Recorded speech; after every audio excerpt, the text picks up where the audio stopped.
time from V's perspective. We, well, I guess V. I woke up in woke up in the little rooms that we had slept in for the first time, the boarding house, or and then we after a while of deciding what to do, we headed north through the city, and got to that big arch that we all had been. That, well, all of us except our friend B have been aware there was some fun stuff there. So we went there. We got 3 little birds from a tree, put them on the arch, and we could walk through into a snowy village. And as we walked by, we saw like little rabbits tracks, and some of us donated some money, and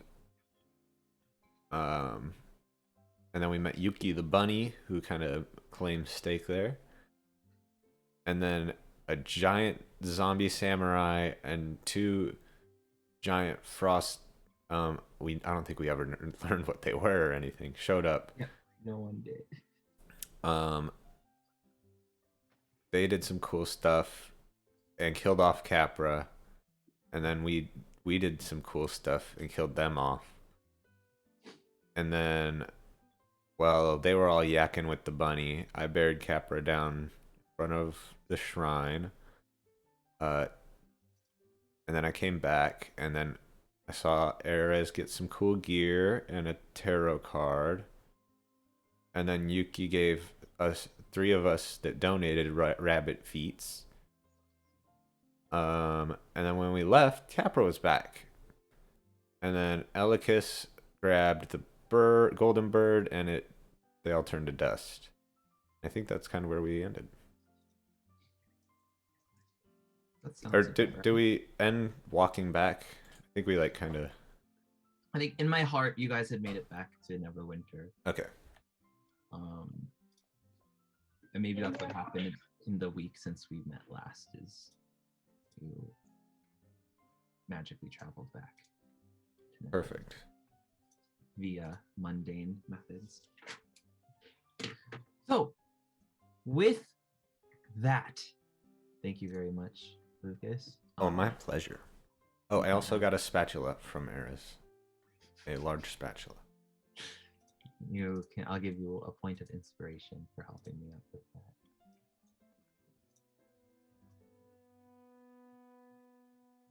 Tonight's music, we're featuring Ultimate Immersion OST on YouTube, Medieval RPG Town Music Compilation Volume 1, Best of Game Fantasy Soundtrack OST plus track list. All rights reserved. Some rights reserved. Somebody. Yeah. So instead of getting copyright claimed by just the one guy, it'll be from all of the sources that he pulled from. So here we go. Doom soundtrack. So as you guys arrive back into Neverwinter, a little bit later than you had anticipated, the sun had set, and you can kind of hear the clinking and clanging of people eating dinner in their homes, kind of cleaning up for those people that started eating a little bit earlier than, people eat at different times. You can tell the people kind of wandering out and about in the city streets are kind of excited for nightlife to kind of start to pick up as people head to the taverns, getting out of their homes as husbands and wives go different ways to just, enjoy a little bit of freedom, gossip and Wingers. and wieners, both parties. And yeah, the sun has set. The torches have been illuminated along the streets in Neverwinter as you enter through the northern gate, meaning you're in the Blue Lake district, aptly named after the Blue Lake. There's a slight drizzle of rain as you pass through the gates. The clouds in the sky kind of had anticipated it, but you're lucky that you made it back, and it's just a drizzle, not too disruptive, If you maybe had a mane or something, it might kind of start to weigh heavy with the rain as it kind of accumulates. But given that none of you have to worry about that, and Capra just kind of shakes off the rain and steams slightly as the little bits of moisture pelt her pelt. I like to imagine that I still have like There's a full mane damp, of hair, a little. just really long, letting it grow out. And the air is crisp as you breathe in and breathe out. like dexterity saving throws from everyone, please. Oh shit.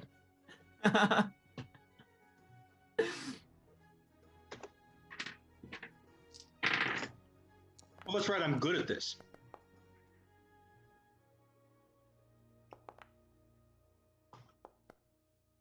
And Jake, you do not have advantage because this is not something that you can see. I'm sorry.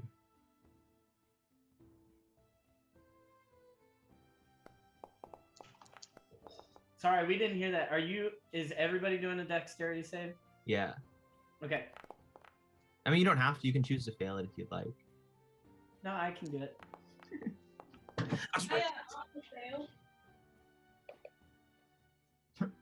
Okay, yeah. So as you're Luke, can you save one? Roll one for Capra as well.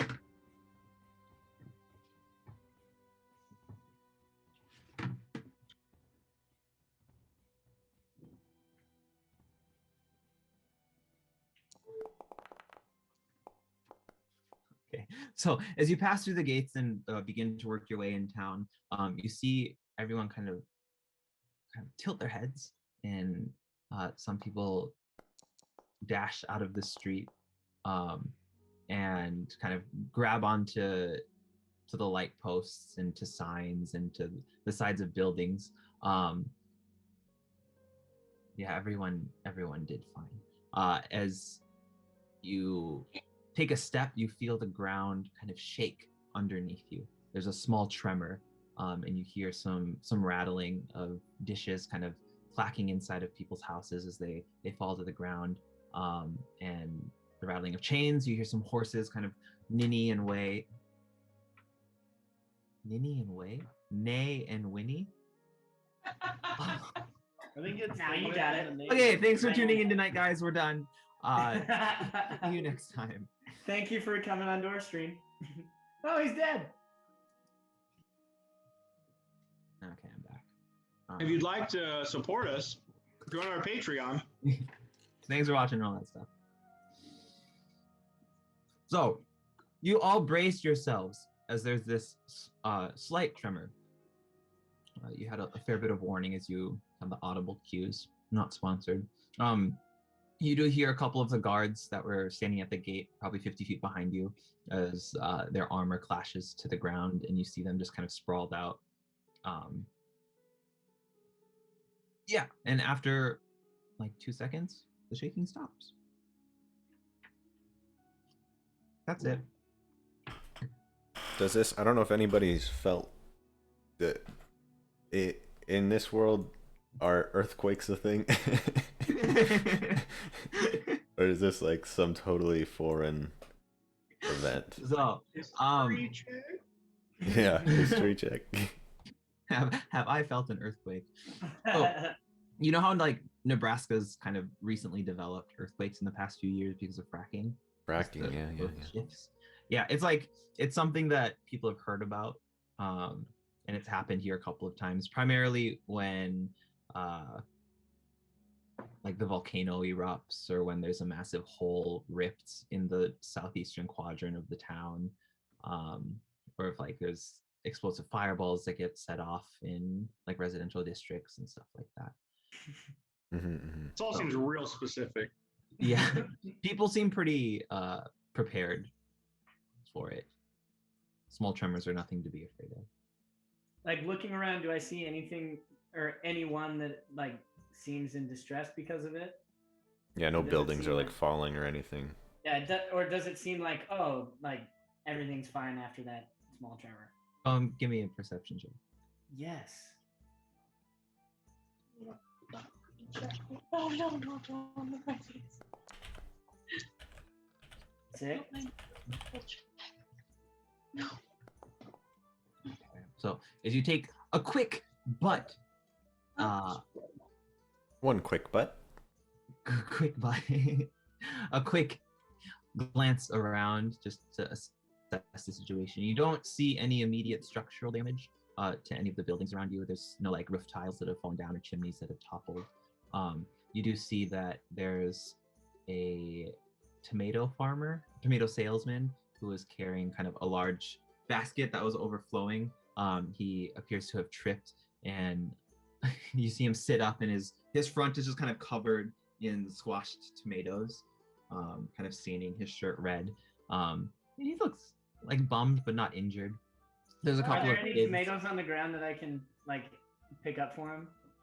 Yeah, there's tomatoes. I'll go do that. I'm gonna go up there and like help him put him back in the basket and maybe like help him stand up and shit. Yeah. So he kind of is appreciative and gives you a quick hug before he sets off, transferring some of the tomato juice onto your cloak as he squeezes you in. I also feel a little bit uncomfortable with that. Thank you. And then he hustles off, and you see there's a group of 3 small children that are kind of laughing about the shake, and they're kind of like imitating the ground shaking. As he leaves after the hug, I'm gonna just yell to him like kind of under my breath. I also accept payment. Watch He him doesn't walk hear you. Cool. And yeah, so the quake wasn't big enough. It just surprised some people and toppled some belongings inside of homes. But looking around, you don't see anything traumatic. That was a crazy tremor.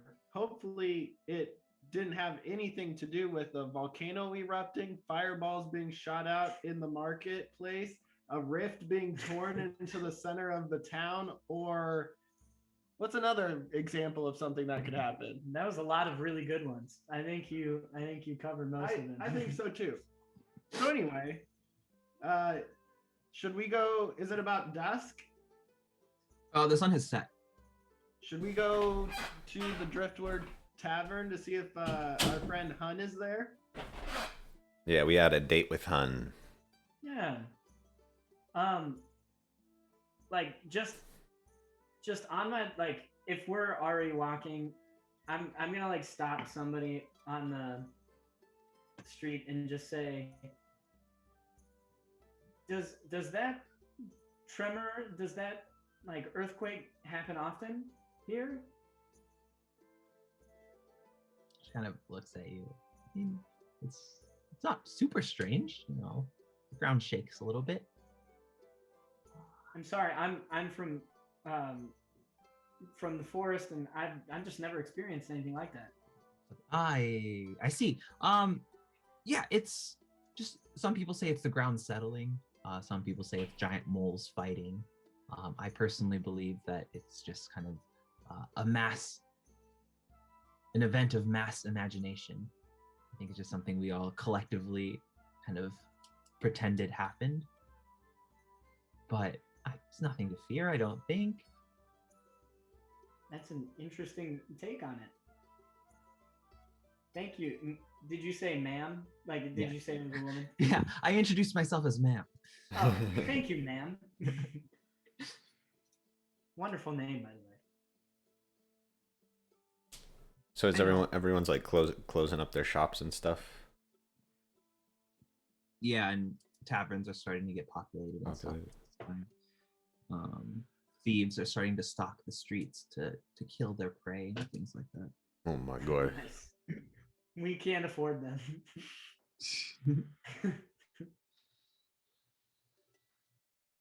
So you I want to be sure, you guys have a meeting planned with Hun, Yes. not Diana? Oh, was it Diana?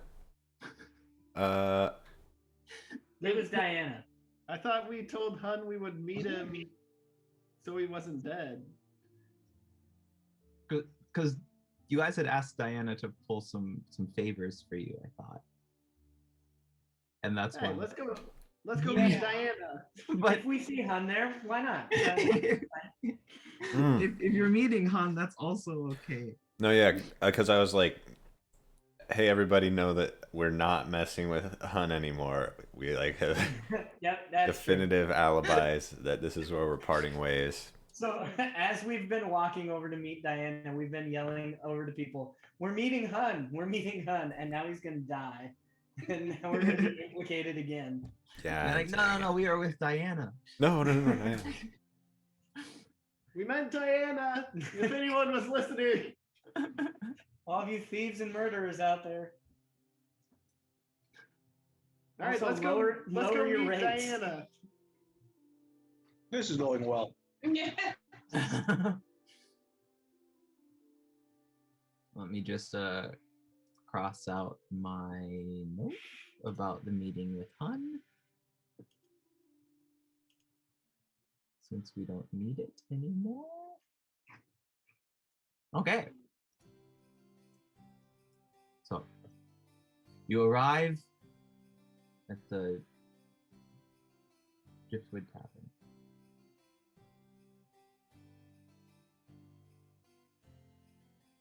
People are kind of milling about. It's pretty crowded tonight, but you are able to find a table that will seat 5. Sick. I'll go How many straight are to the bar and go order some drinks. Yeah. Yeah. So again, our favorite bartender Al is behind the counter. She's frantically running around, questioning where the owner is, but she will take your order. Hey. Oh wait, you're up. At the Yeah. bar. 5 ales. Let's just stay. Let's stay away from the hard stuff. Okay, I'll get them as soon as I can. She's like, her hair's kind of starting to get frazzled as she is running back and forth. And I'll just leave the money in the jar and I'll come back and pick it up later. Got it. I'm gonna do that, and I'm gonna say, where's your boss? That's a good question. I seem to can't quite remember where he went. I can't really remember his name either. It's kind of strange.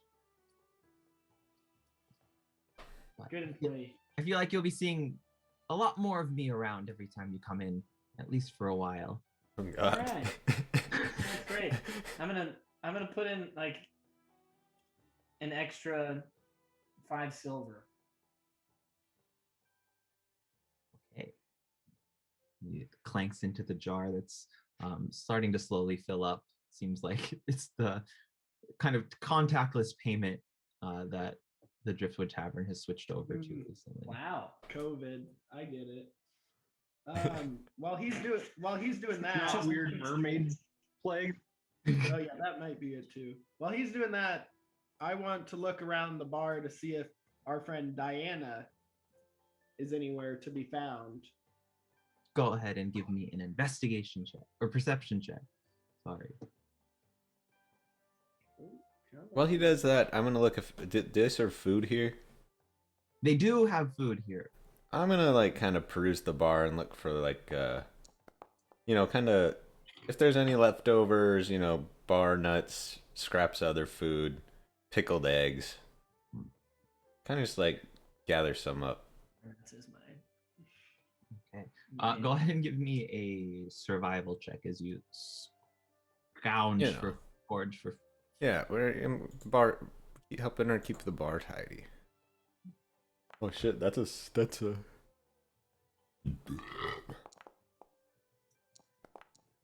Oh, Capra rolled that one. Well, because it's weird, because if my character that is selected is who it says makes it, but it's using my mod. It's the mod of the person on the character sheet. But since I have Capra selected, so that's V's roll, but it just says So Capra. Sure. So as Capra trots around the tavern, um, she comes back. There's like all along her wool, she's accumulated some bar scraps. You find like a small handful of cheese curds. There's some dried candied lemon peels. There's like a slice that it looks like someone had one bite of like a dragon fruit pie. They were either too full or it was too sweet for them. You find some scraps of roast beef, and kind of neatly set on the top of her back is like a half full cold bowl of chicken stew. Ooh.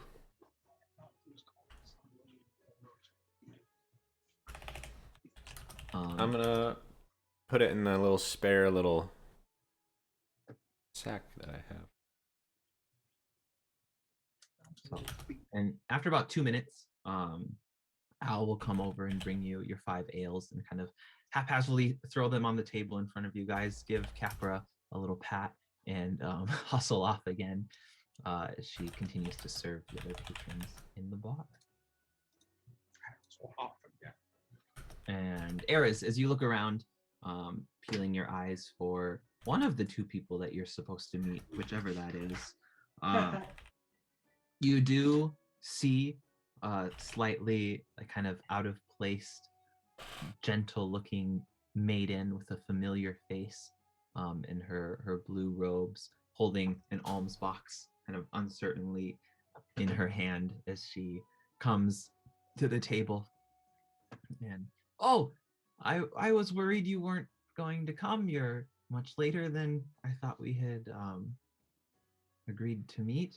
I hope you didn't run into any trouble. I know you lot tend to do that. It wasn't much trouble. We figured it out pretty handily.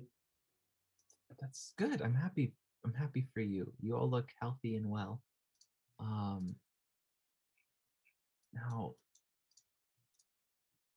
why? So I have news. Ooh. I got a new alms box. Oh, that's great. It's not nearly as elegant as the one that you had I had kind of procured earlier, but it's got to start somewhere, I guess.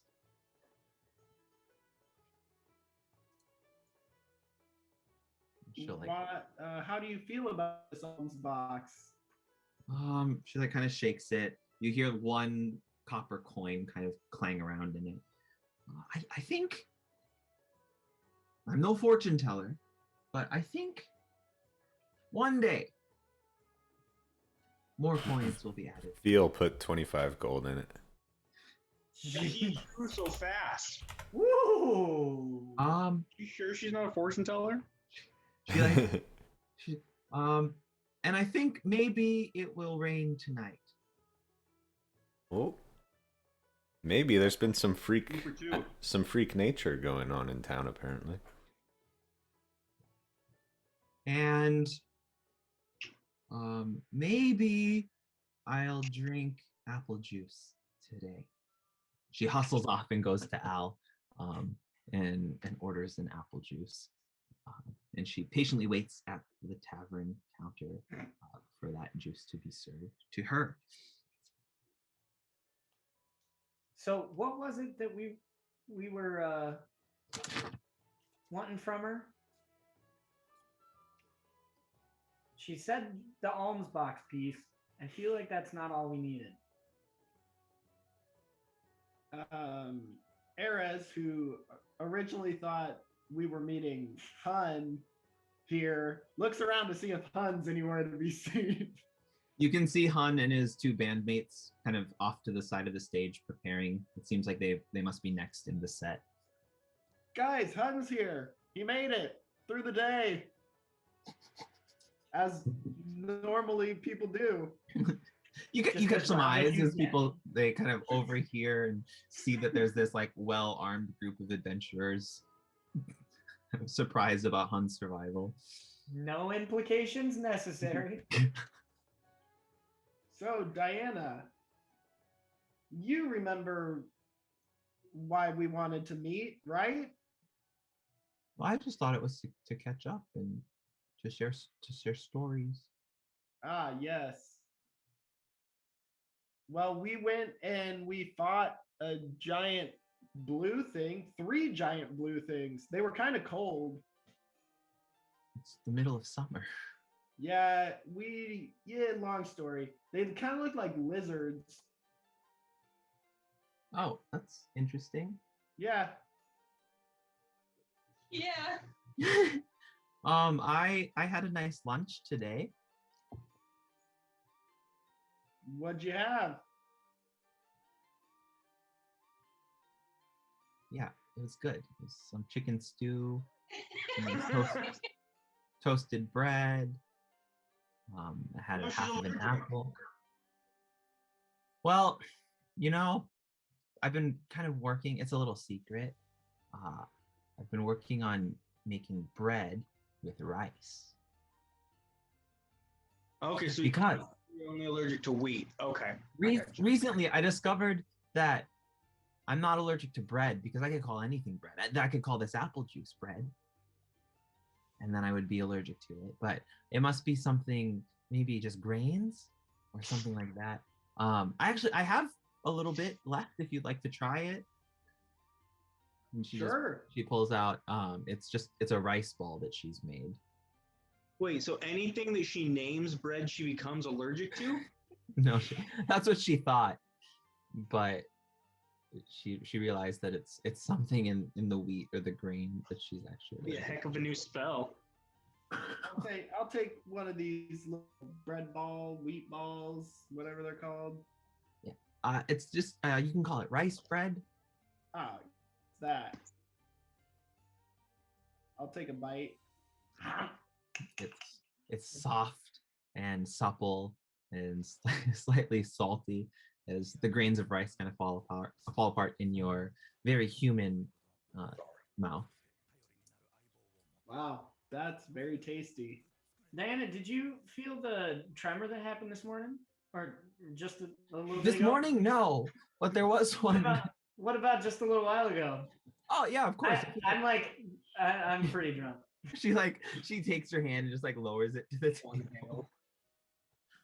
Yeah, it caught me off guard. I stumbled a little bit, dropped a couple of my rice spreads on the ground. Kind of unfortunate, but I washed them off and still ate them. It's okay.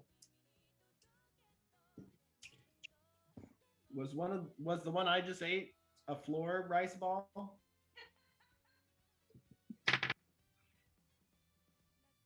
No. Okay. I ate a lot of things off the floor. It's fine. Yeah, you're a damn lion, for God's sake. All right. Well, it's great catching up. Yeah, it's been good. I feel like there was something that we were supposed to talk about. I agree. I'm trying to recall. Me too. I think it had something to do with her asking the priests for help, right, Elicus? Oh yeah. B, that sounds right. We asked Diana something. Was it to help Eras get back to lion form? That sounds like something I would have asked. I feel like that might have been the favor we asked. Hey, Diana, Yeah. we She's like frantically paging through her notes. Like we asked you if you could find out about turning me back into a lion, didn't we? that would explain why I have this memo here. Ooh, a memo. Yeah, I'm pretty forgetful, so I like to keep track of everything in my Memo book. memo book. TM. And if you would like, I do have some information that I could share with you concerning your wanting to turn back into a lion. Yeah.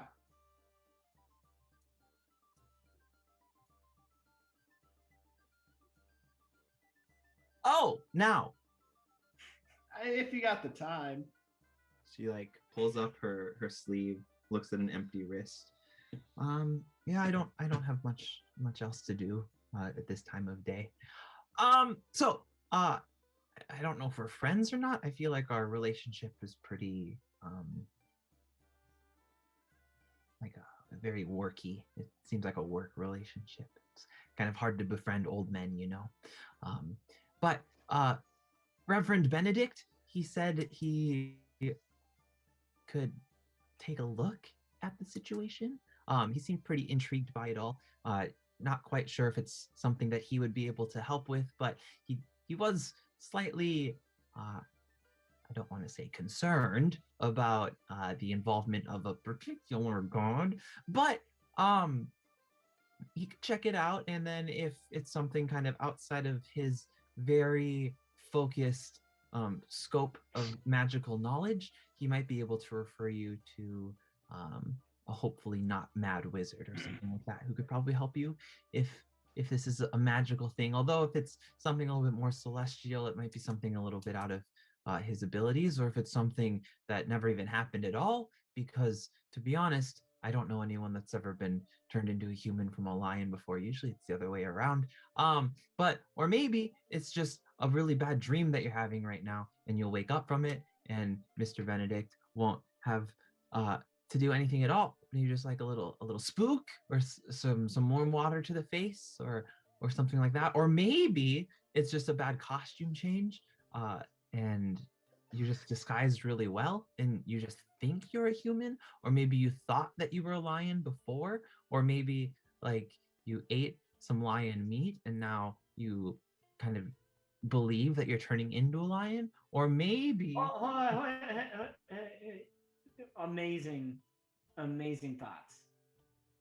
I think we should probably talk to this Mr. Benedict. okay, well, What is his small scope of expertise? he's a very religious man. Um, so anything outside of out of the church, he's not particularly knowledgeable of. He's not doesn't experiment too much with nature magic or magic from books and scrolls. Kind of Is channels his magical abilities through the gods. is there one type of church in particular? There is. And what would that be? She coughs a little bit as she thinks back, and she looks at the kind of crest embellished on her robes, and kind of hanging around her neck. And of course, we all follow the goddess Timora. Ah,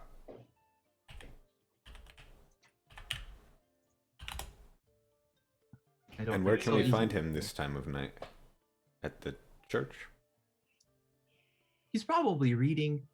He's not much of a drinker.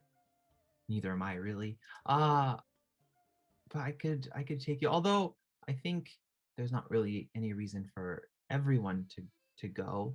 It's mostly a concern with the little guy here. She tussles your hair a little bit. Can I see if does she seem sincere when mentioning that? Go ahead and give me an insight check. That's rubbing me the wrong way. Splitting the Ooh, party. rubbing. Yeah, you guys would never. Never ever.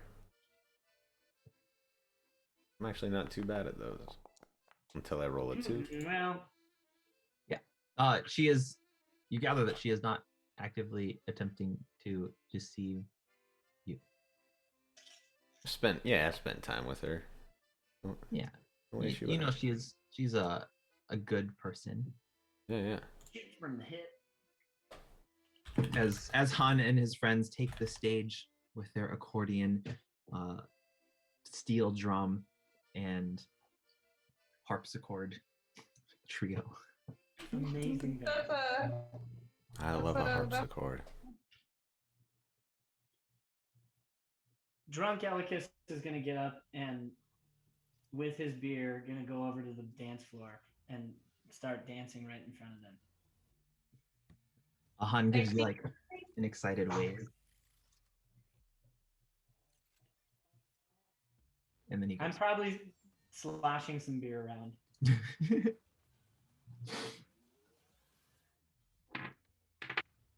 Yeah, for every sip you take, you spill about 2 sloshes of beer. Because you're Sick. very enthusiastically swaying. By the way, am I puking every time that I drink this beer? It's like it's hard for you to put it down. But like, you know, at one point, like when you're super drunk, you just stop tasting things unless it's like good tacos. Yeah, so you drink past like the putrid kind of oily, slimy texture of the beer. Nice. And then you reach this state where your tongue is kind of numb and you just ignore like the snail goo. I might be. This might be making me want to get more or get drunk more often. This might be turning into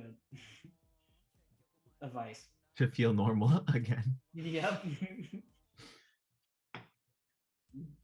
Diana, do you think you could take us to Reverend Benedict right now?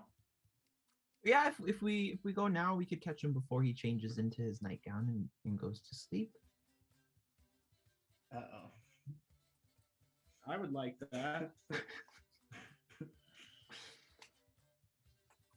Well, she like kind of grabs your hand and let's go. All right.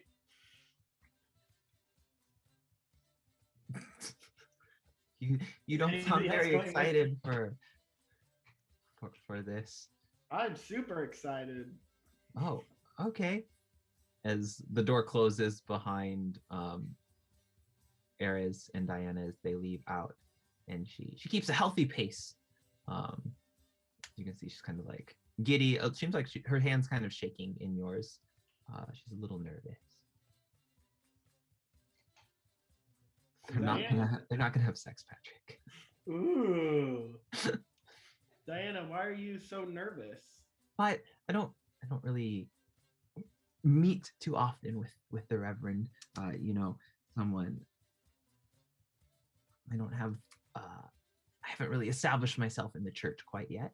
I'm just kind of still starting out. As you know, my skills aren't very great, but it's kind of exciting that I was able to pull some strings. I had a friend kind of help me out to kind of not sneak in, but not weasel my way in, but finagle my way into talking with him. I didn't know you had it in you. To be honest, I didn't either. I think maybe my short time. Oh, did you hear that? Sorry. My short time spent with you guys, I feel like I've changed a little bit. By the way, who is this friend that helped you get in contact with or get inside She the like church? flips through her notes, and you know, I didn't think to write it down. Oh, He didn't talk an awful lot though.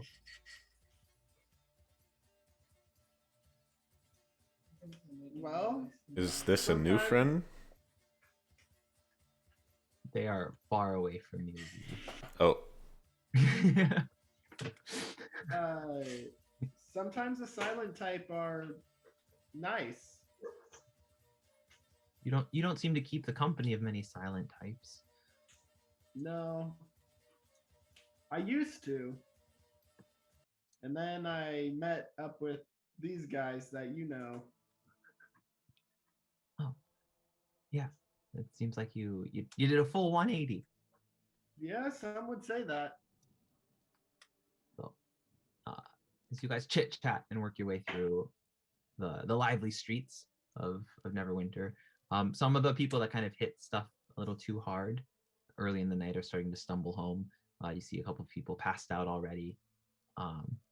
As you work your way to what you recognize as the Hall of Justice, which is the Hall of Justice. it's a large temple to the god Tyr. Yeah. In the city. And it's a very extravagant building with domed roofs and large columns with arches kind of connecting them. And as you walk briskly through, past some of like the clerics and the priests that are kind of sweeping up for the night before they go to sleep, and slowly systematically extinguishing the torches in the hall, kind of leaving some candles lit for some light for those that have to get up and go to the bathroom. Your footsteps are kind of echoing out. Diana's giving like a quick but very polite nod to everyone that you pass. And as you wind through this massive church that was built from stone and iron and like very fine grained wood, you look around and you think back to some of the creatures that you've encountered kind of somewhat recently, and you're pretty confident that without much of an issue, giants could probably walk through some of these bigger hallways, and maybe even a dragon could comfortably rest in here. So it's I hold on to the hilt of my Dragonsbane just as a comfort. like maybe Not threateningly in a one day. One day this will go to use. And as you wander through the halls, Diana seems to double back a couple of times as she peers at her notebook, kind of checking the notes of which turns to make when, and doubling back when she makes mistakes. You eventually find yourselves in front of a door about 5.5 feet tall. It's not a very large door compared to the ceilings in this place. It's very plainly decorated, and there's a small, a regular sized brass doorknob on it with a small keyhole, also a regular sized keyhole underneath it. And occasionally as you approach, like you can hear the sounds of like heavy pages being turned in a book. I think this is the room. She like looks at her notes, and as you peer over her shoulder, you can see that she has a poor sketch of the door that you're looking at. I look to see if there's a plaque or anything on the wall that says Reverend Benedict.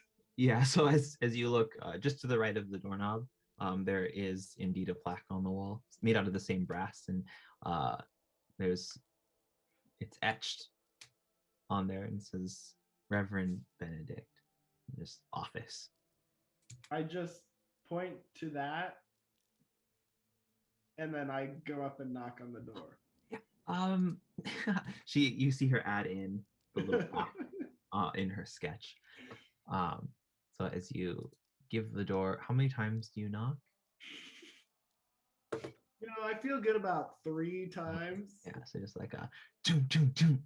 Yeah. As the camera whip pans back to the tavern, where we see Elikis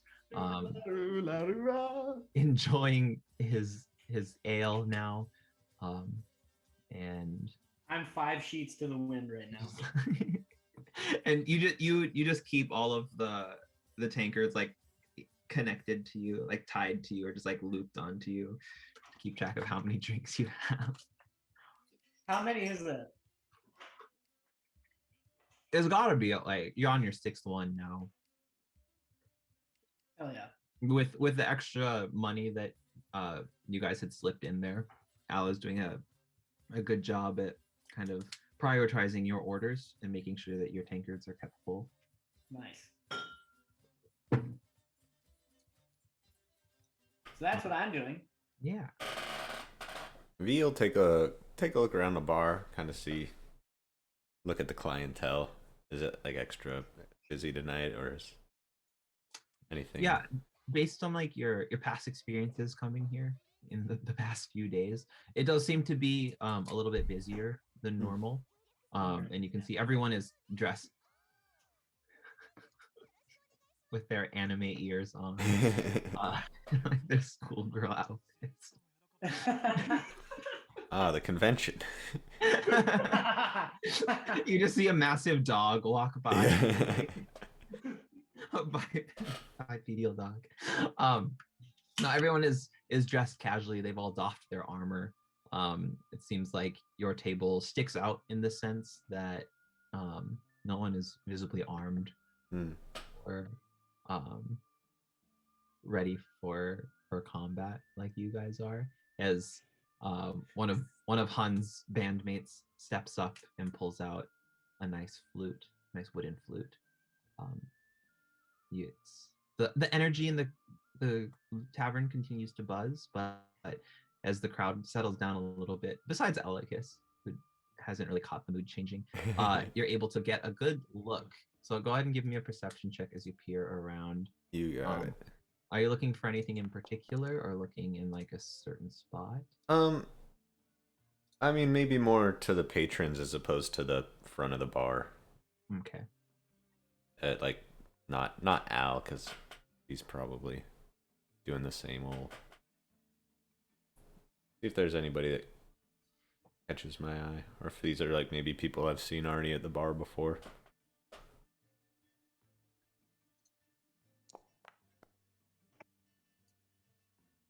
Okay. So as you peer around the bar, the patrons here, since the Driftwood Tavern has a good reputation of being a pretty welcoming place for everyone, there's a good variety of humans, elves, dwarves, males, females, everything in between and outside of the binary. People in various states of sobriety, ranging from Diana to Elikis in terms of levels, I would say. And it seems like everyone here is just kind of in a very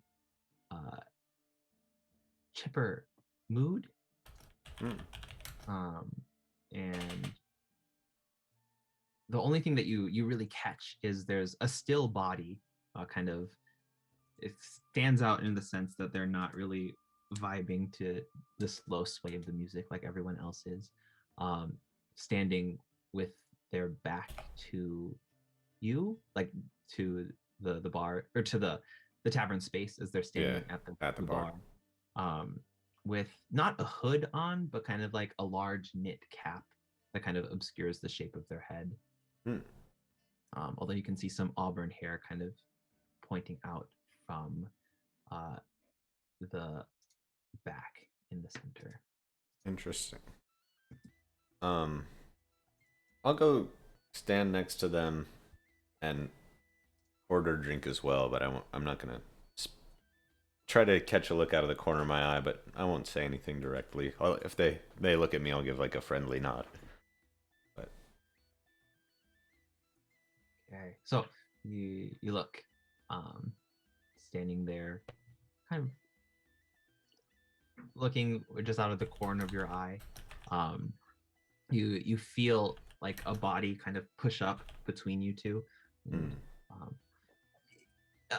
Hello. I would like one beer, please.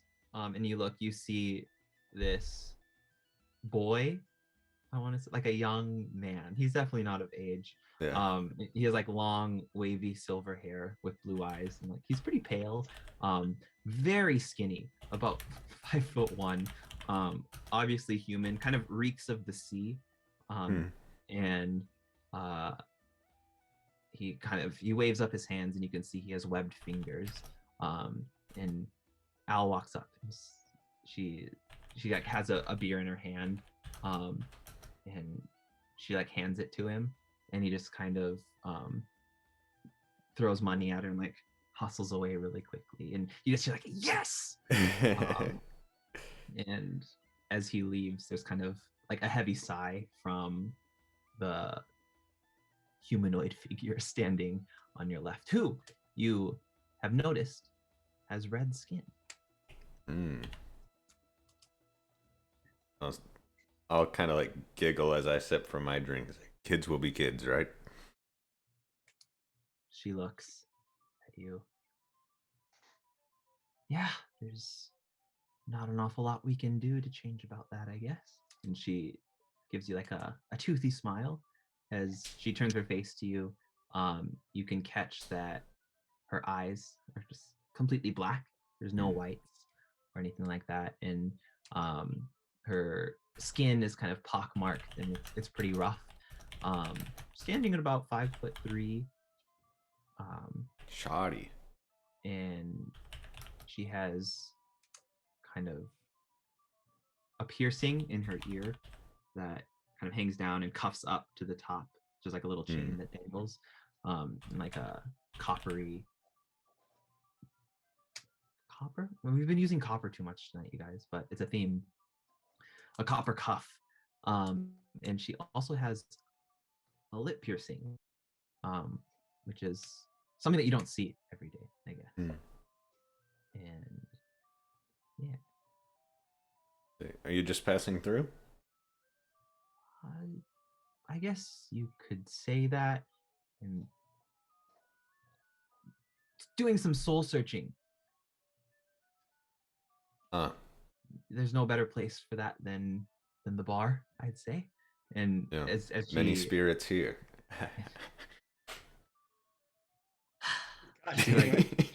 she slides you a bowl of toasted nuts, pretty satisfied with your comment.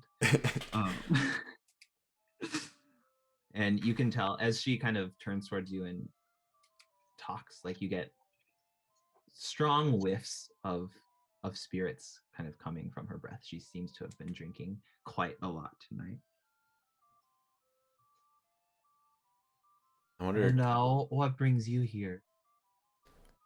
Oh, we've had quite an adventure with my party, and then kind of like motion towards Elikis and say, and now we're celebrating.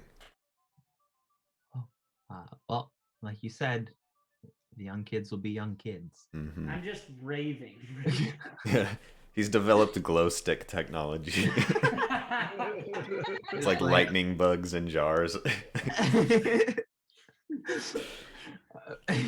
Han like prestidigitated his mugs. There you go. So there's just like little sparks flying off of them with every bob. Oh yeah. I'll flip him some silver. Do I notice it's him? Yeah, he gives you like a thumbs up as he like. But Trying to get rid of my silver.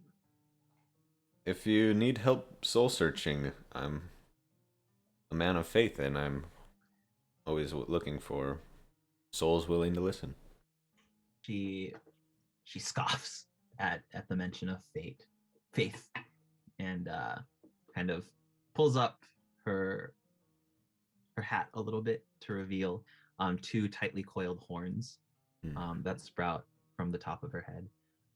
If that's the case, I feel like we might not get along too well. Your people of strong conviction tend to not appreciate my type very well. I apologize for being so frank. No, I'm to each their own. I'm not one to judge anyone for what their lineage is. We ourselves are quite a diverse party. She looks back at Elikis and like just compared to like your calm demeanor, she like nods. And she kind of like she starts to speak again,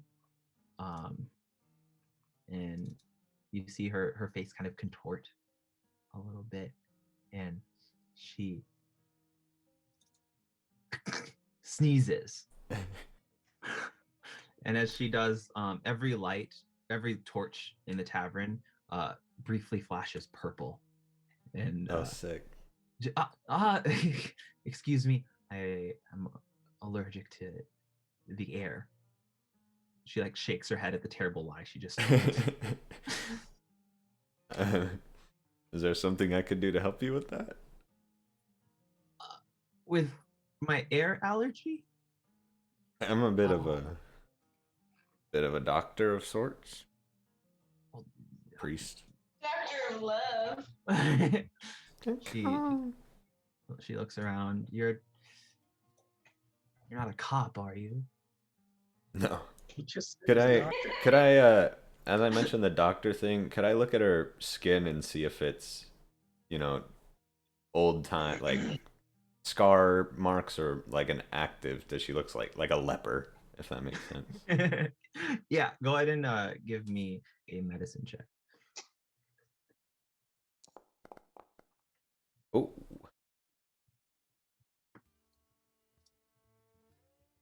Oh, yeah. So as you look and kind of see, like on her hands, and as she kind of reaches up to pour her drink, like her cloak slips down a little bit, and you can catch a little bit more of her arm.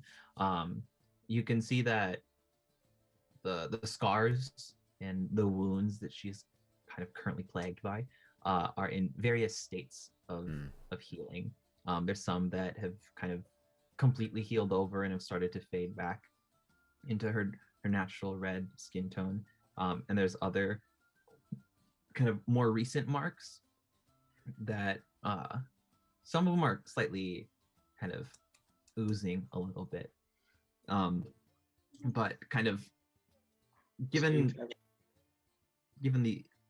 the perceptiveness of your eye and general knowledge of wounds and things, you note that it does seem like she's experienced like the sources of these scars.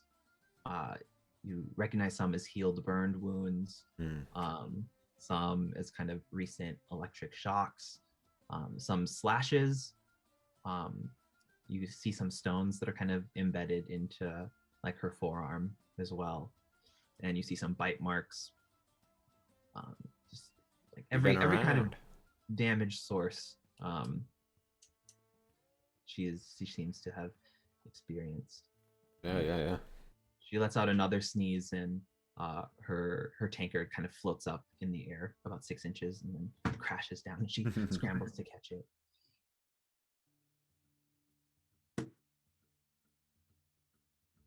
Well, I'm not one to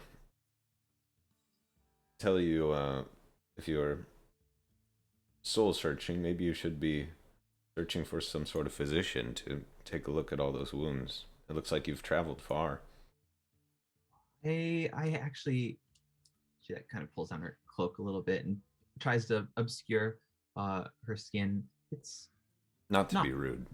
not much traveling has been done quite yet. It's kind of self-inflicted things. As you can tell, I have a bit of a problem, and this time as she sneezes, the liquid in her tankard just kind of overflows, like it starts to bubble up, and like she like frantically is trying to like contain it, but like about a liter of liquid comes out Okay. of this tankard of like ale comes in, and Al comes over and starts to kind of sop up the spilled beer, very confused as to what happened.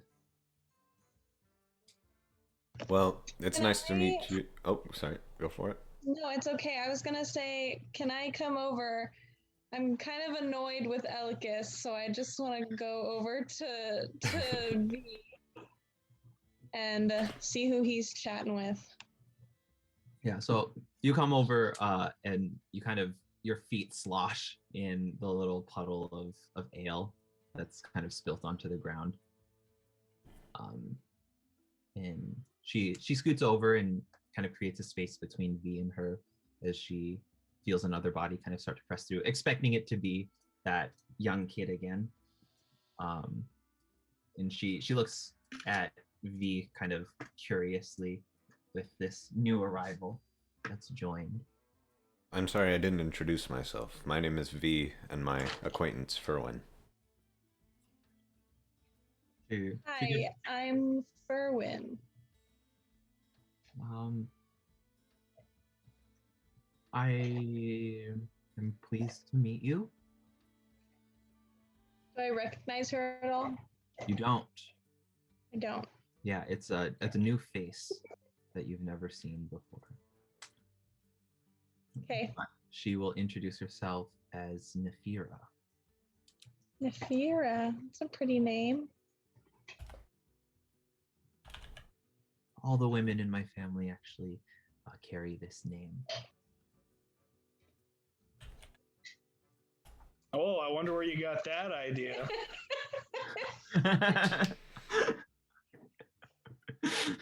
Well, I look at Hey, art is derivative, sir.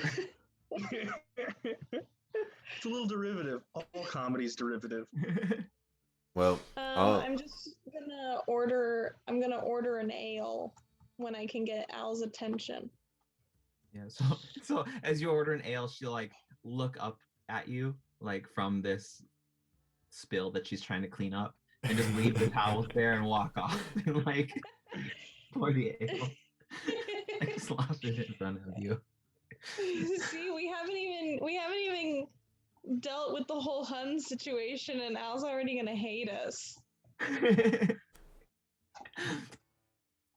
You know, it's just a lot. Okay, 2 hands. I wish I had like 6 more or something. You should go to a wizard about that. Veal get the hint Or and pull his Ask sleeves a up. Super fast monk. Yeah, I was gonna say Veal had asked if or he'll take the rag from her and start cleaning up and then start bussing tables for her. I won't pay you. That's all right. Yes. We're killing time anyway. I'm just gonna try and relax, even though I know that Elikis is being an idiot. So pleased to meet you again, Nefira. We'll be around here if you need some more conversation. If you've come across any of those medicines that you were talking about, I'd be more than happy to try. Oh, As yeah. as you're talking like super seriously, you hear in the background, "I can't taste anything," and then there's another. Give him a thumbs up. Could I plot my herbalism kit down and see if I have anything like that? Yeah. Have you made anything? Nothing. do you- I mean, like I could try to whip something up. Yeah. I think I just have it'll- like the standard shit that comes with it. It'll take some time to make stuff. Does she look just does she just look damaged? Like would just a healing spell do something, or does she look like? If that makes Yeah, sense. the healing would do stuff, but it's It doesn't it appear prob- cursed it or wouldn't- anything. by looking at her, no. I'm gonna inflict wounds. I'm just kidding. Curses are hitting. But she'll I just start to whip up like a little salve. Yeah. Yeah. She'll curiously peek over and looking back at Elikis, she'll look at Ferwin and, do you want me to take care of that?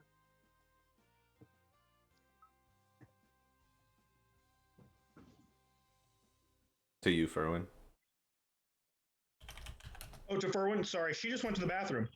Oh. I don't think she thought you were going to talk to her. She leaves. Ferwin just walks away. Yeah. You want me to take care of that?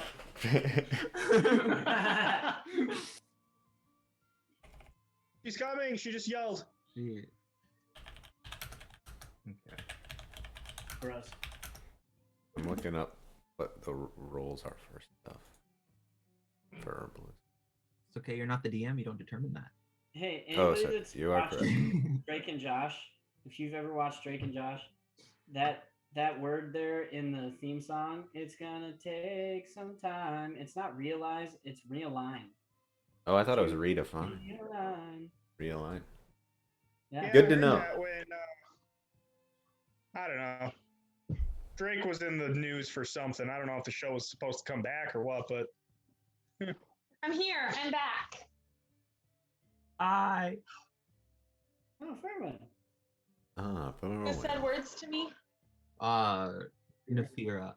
She asked if you wanted her to take care of Elikis.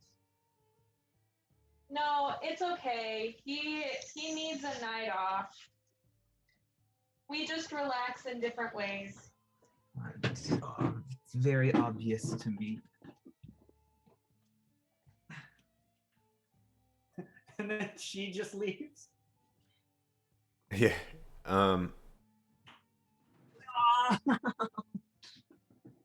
Okay, Carlo. Oh my Wait, did goodness. you think about stairs?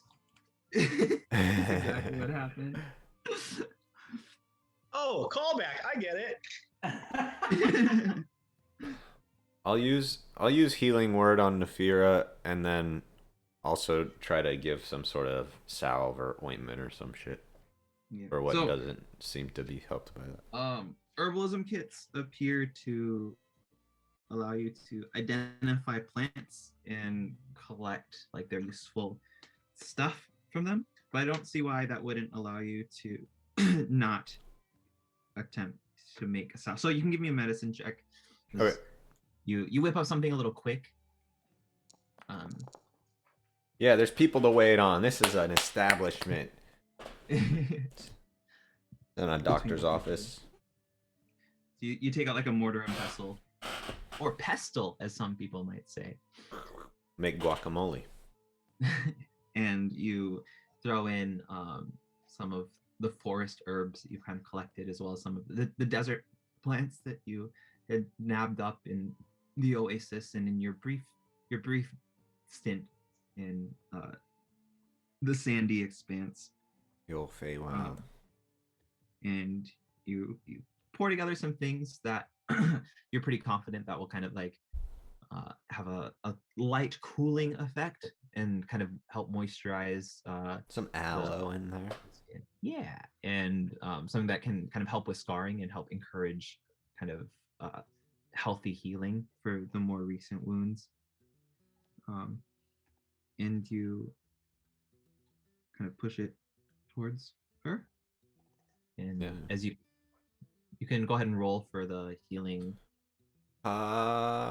Make sure my right character is selected. Yeah.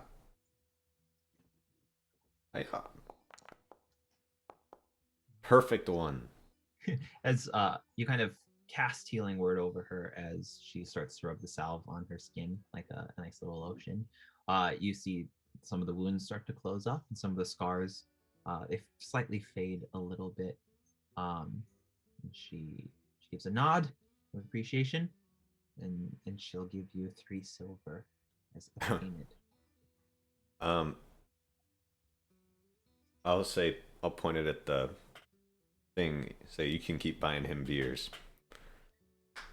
And and I'll go to bus at the tables. She looks at Ferwin just to make sure that that's okay. I'll give her a nod. When in Rome, baby. It's like rolls her eyes. Kids will be kids.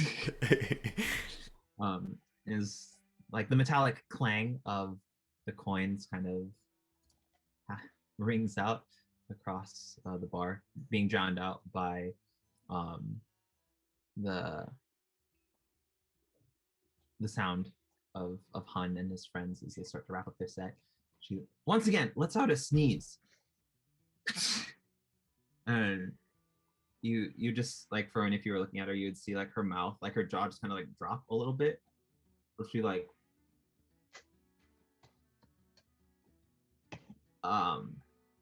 and like she pulls out 2 peeled hard-boiled eggs, like chicken eggs, from her mouth, and just kind of like sets them on the counter. And I'm gonna get out of here. I'm gonna put him in my food bag. You went to bus tables. Oh, damn it. Ferwin saw that. I don't want those eggs. So Bale, what's happening with you as your companion? Well, I just figured, being an alcoholic, I was probably just nursing some drinks at the bar. It's like you're being like the bad influence on Alicus. Yeah, Making sure his glass is always full. that sounds like B. Go ahead and give me a Constitution save then. Constitution save. Oh,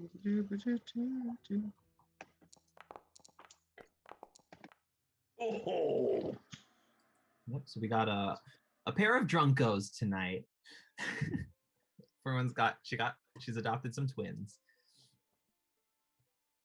I think I probably handle it a little better, just with my experience with alcohol. Well, my decision-making skills are probably a little bit impaired. Maybe it just means he's drinking beer and you're drinking, straight whiskey. Dwarven spirits. Yeah, dwarven. I'm making sure he never goes dry. Because it's funny.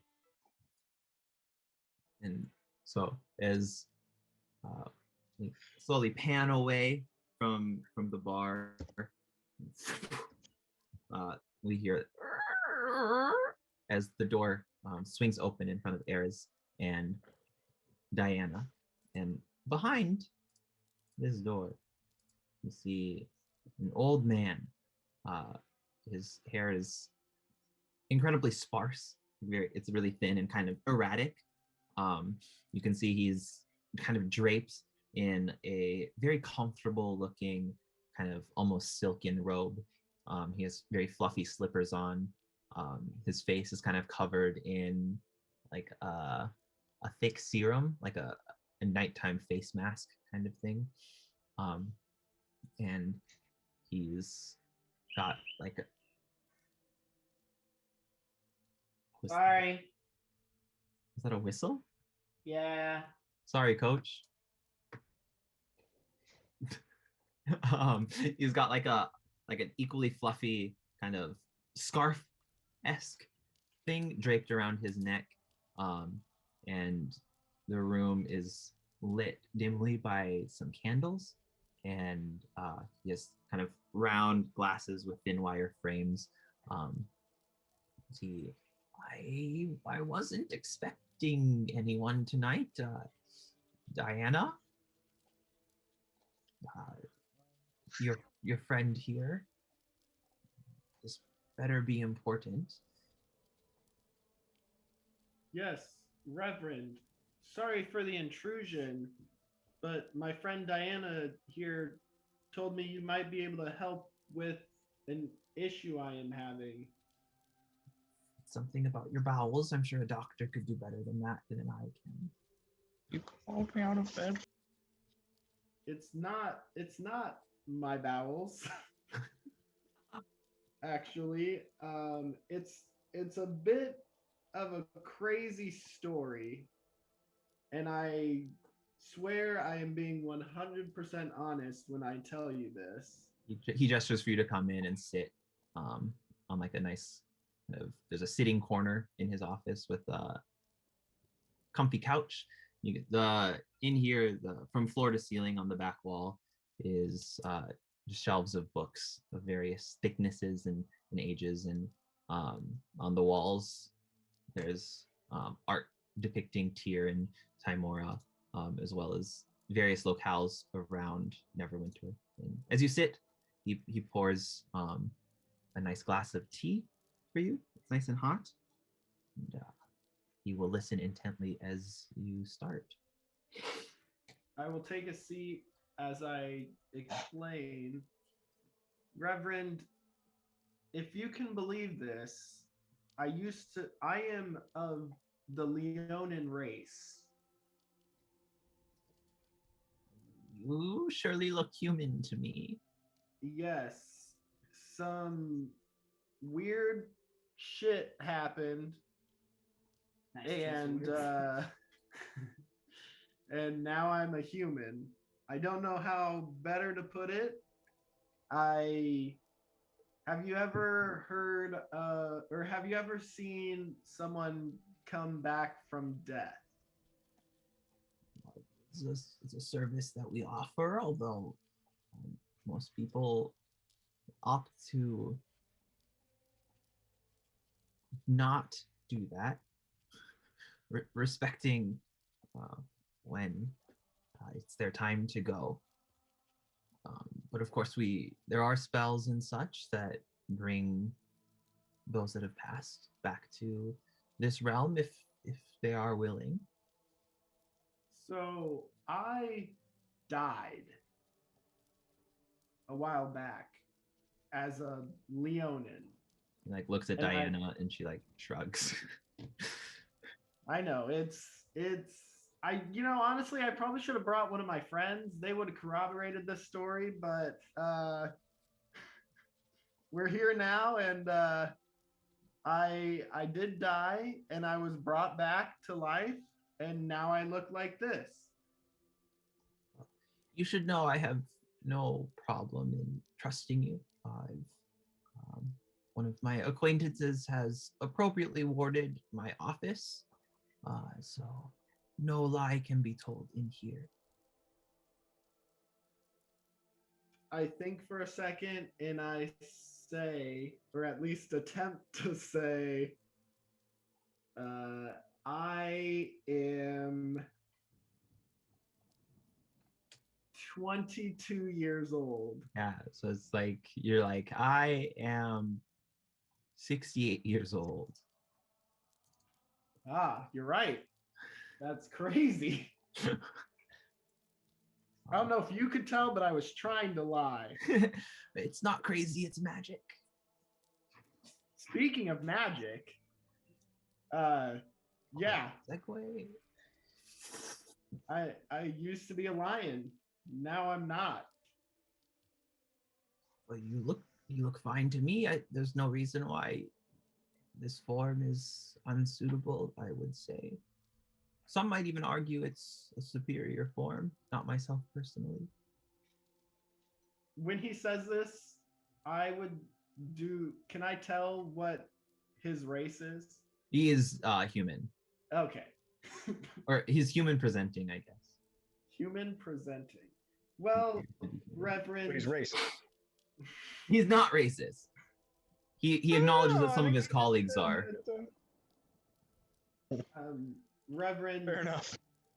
I understand that being a human has its perks, but it is deep rooted in me to be a Leonin, and I don't feel complete. I feel like I am walking around as a fake person right now because I am not who I am supposed to be. I do believe that the gods create us in an image that is appropriate for us, and it is very strange that you would be changed in such a way. Can I ask how long you've been present in this form? How long have I been present in this form? Yeah. Is it like what, 2 months?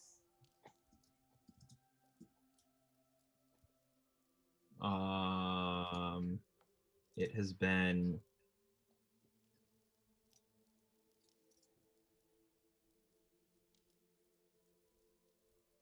Or is it shorter than that? Technically, it hasn't happened yet. technically has been a day. Oh, really? Yeah, it's so I guess like in time that you've experienced, it's been just over a week. Okay. I feel it has been about a week since I've been in this form. That piques his interest. And do you mind if I investigate things? I lift up my arms and I say, investigate away. You can set down your arms. It's just I'm just gonna detect if there's any magic kind of covering you. And he waves his hands and kind of holds up an invisible magnifying glass as he starts to kind of like peer around you. And he's kind of surprised. And can I ask you to please stay clothed, but any objects you know that have any magical properties, if you could put them on the other side of the room, just so we're certain that there's no interference with my identifying. and I start just pulling out. I got my dragon's bane, my very sharp sword, my ring. I take that off. I take the staff that I've been holding somewhere for a very long time, and I put that on the desk. I take my, I kind of hesitate, but I take the amulet off, and I think that might be all of my magic items. So he Oh, looks. I take the bracers off my hands. He's, well, interesting. Can I have you stand in front of the door, please? Where did I set all my stuff? It's like in front of his desk. It's not in front of the door. Don't worry. Okay, So he would be between you and your stuff. Yeah, I don't necessarily like that. But I will walk over to the door, keeping an eye on my items.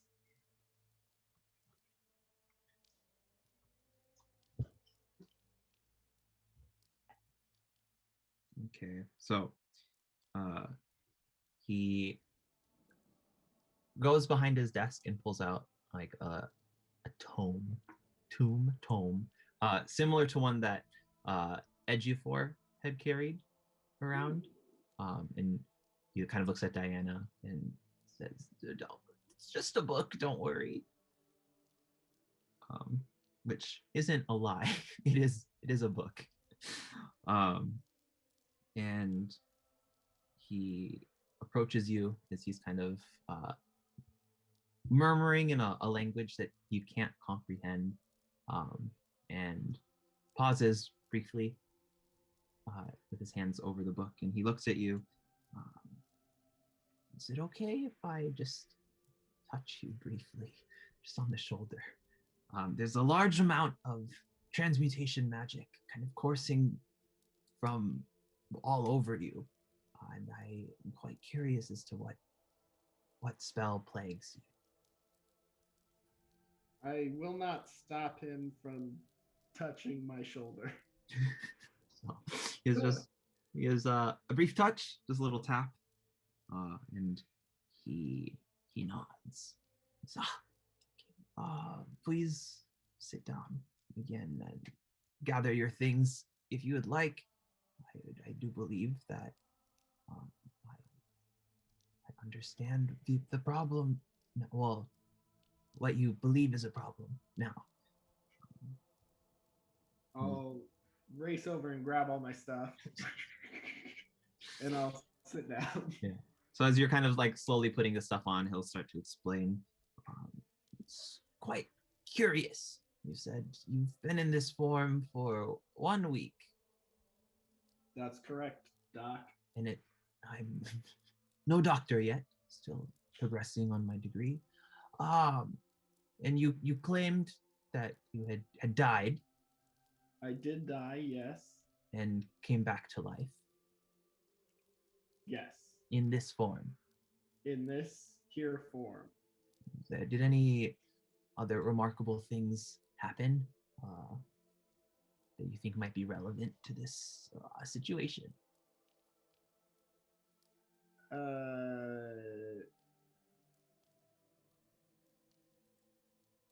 I will go ahead and tell him about Capra, the ram, who was staring over me when I awoke in the middle of the night with beady red eyes.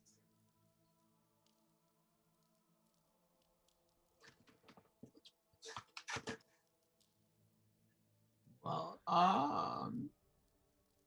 so this is what I know. The spell that seems to be affecting you right now is one that is very new to me. It's been augmented in some way. As though your shape has been changed permanently.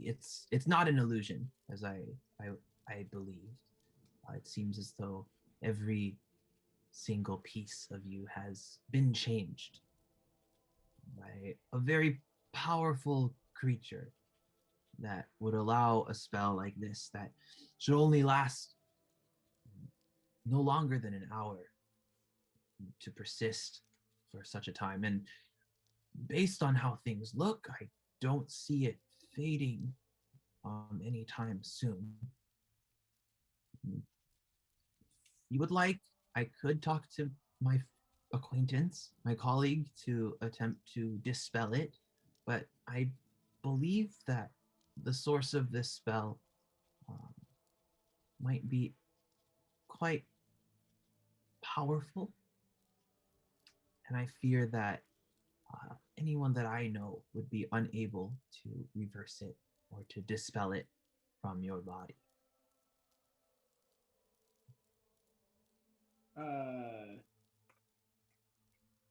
You said you have seen a spell like this, but this one is just augmented.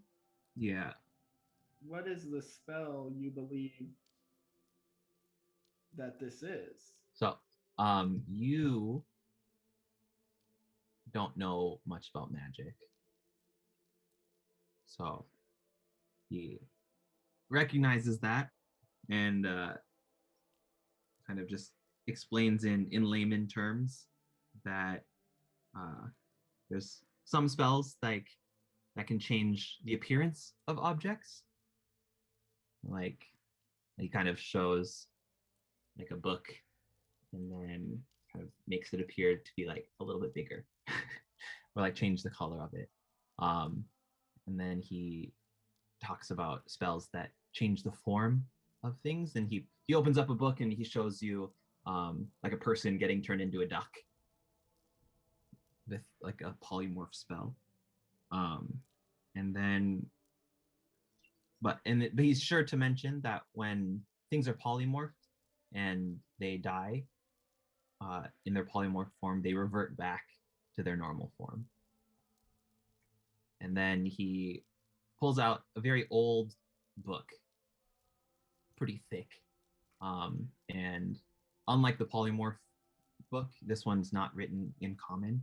And he shows you a similar diagram of like a person getting turned into a duck. But he is sure to explain that unlike polymorph, this spell is like a true change. It shifts your very existence into your new form. And they'll call the spell presented in the book Shape Change, which is, for anyone keeping track at home, it's a 9th level transmutation spell. But it's different. Some shape change requires the caster to concentrate on their target and it can't last more than an hour. So if what you say is true, which I believe it is, something's allowing it to persist, be it the will of a god or something more. You think a god is keeping me like this? I think a very powerful entity is what transformed you, and I can't tell just by looking at the effects of the spell if they're maintaining focus on this or if it's something that is just a one and done, like when you cook a stew and it's finished and you can out of sight out of mind, but it'll always stay a stew.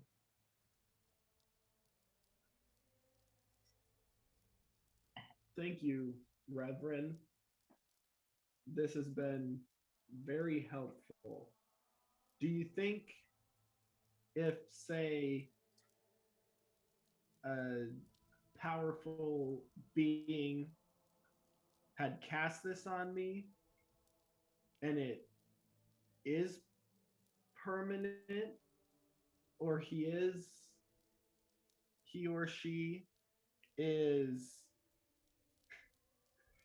uh, keeping concentration on it, let's say, do you think they would be powerful enough to stop it from being permanent?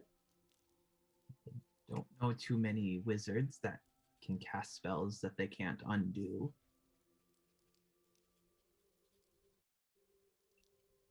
And you It said seems you like might know. Oh, oh, sorry, go ahead. I was just gonna say said you think you might know other people who might know more, or Based on what you've Or do told we- me, I feel like I've been able to identify everything that seems to be affecting you. The source is quite curious indeed. Maybe try staying away from sheep and rams for the next forever, maybe. Um, that might be difficult because one of my traveling partners has a ram that walks with him all the time. so, as with the mention of Capra, we just get a hard cut back to Capra, kind of following V around the bar as like she's helping him bust plates, and there's just like more and more food kind of accumulating in her fur as you continue to bust plates, and two of your friends continue to get drunk, and suddenly you hear the music stop, and everything in the tavern goes dark as there's a loud crash as a huge gust of wind blows the door open and extinguishes the candles and torches that are illuminating the Driftwood Tavern. And there's like the what the fuck? And everyone kind of their necks snap towards the door, and it's empty. And hesitantly, the music starts back up again, and people kind of start to enjoy the music again. Jeet. Looking over, do I see that our new friend has left? What is it? Sorry, I got distracted by the girls screaming. Nefera. Yeah, she had left previously after talking with Ferwin. Okay, I didn't know if I realized. Yeah. I'm going to start picking the food out of Capra's hair and then kind of like lean down and talk to her and say, Capra, why don't you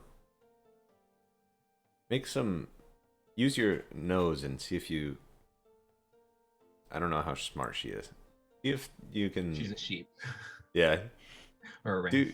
Just walk around. See if you bump into anything. She like bumps into the table. Yeah. Like gives you a nod. Just like goes and just like bumps into as many people as she can as she walks around. I'll keep an eye on her, and then even though it's loud, I'm gonna try and see if I'll walk towards the front and see if I hear anything, like, trying to see if are there outlines of dust on feet print on the floor as an invisible creature walks in.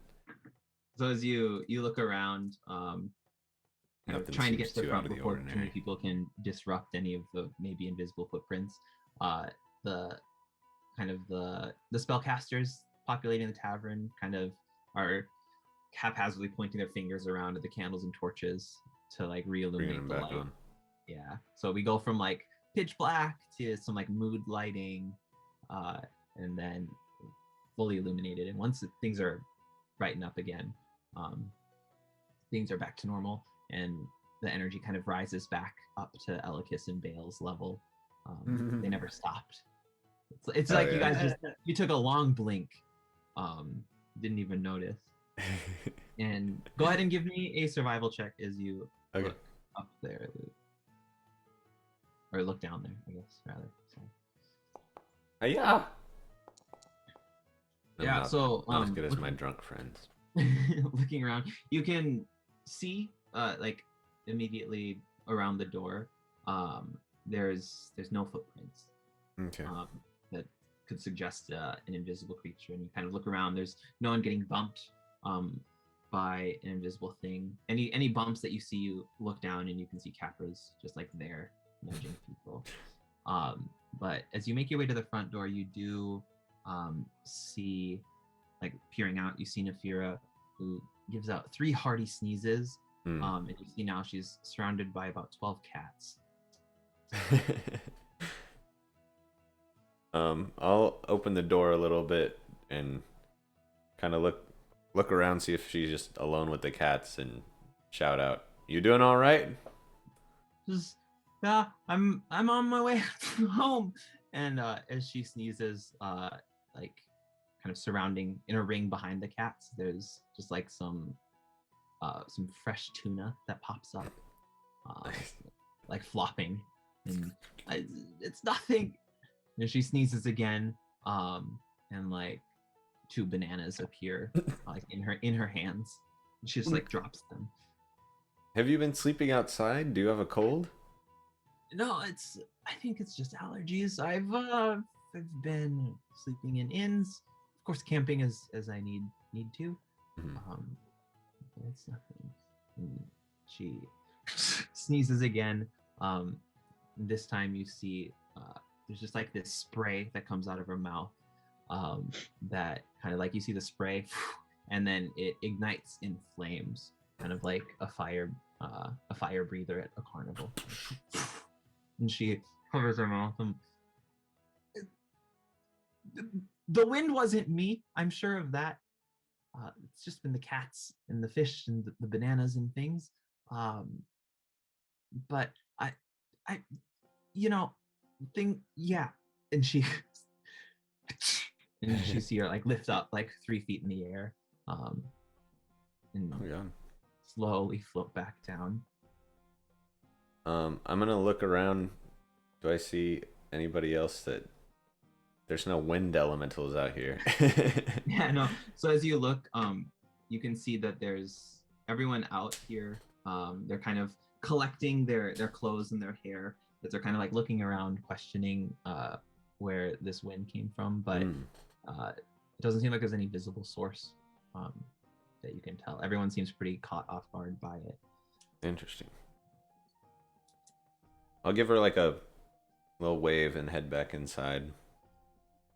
Then go up to Furwin, because she's kind of the only one in her right mind. And Furwin, there seems something just kind of feels. There's a chill in the air. Let's put it that way. Well, it doesn't look like the others are doing too hot. Do you want to check it out? We could. Do you want to try and? I'm sure of the 2, B might be able to sober up the most. You might be able to at least keep an eye on if we bring him with us. That's true. What do you think we should do with Elkis? Pan over to me, and I've disguised self just to my head to look like Flower. Do I see a like a mirror or something that I can? Yeah, there's like a mirror in the hallway that leads to Making the out with toilet. himself. No, and I'm just touching it and like crying. Oh god, he's at that stage. Yep. You disguise self. Yeah, isn't it? It's like it's a horrifying scene that I still look like me from the neck down. It's just my face. How long has Era's been gone by this point? Let's say like about an hour has elapsed. Okay, that's not too. The drinking and the talking. B and Elikis are able to consume at a fairly quick pace. Yeah, maybe V will go over and tell them both, like, we might, like, stay on your toes. We might need to get out of here. Let's wait, like, maybe another hour, and if Ares isn't back, we should go find him. And Yeah, that sounds good. get him some water.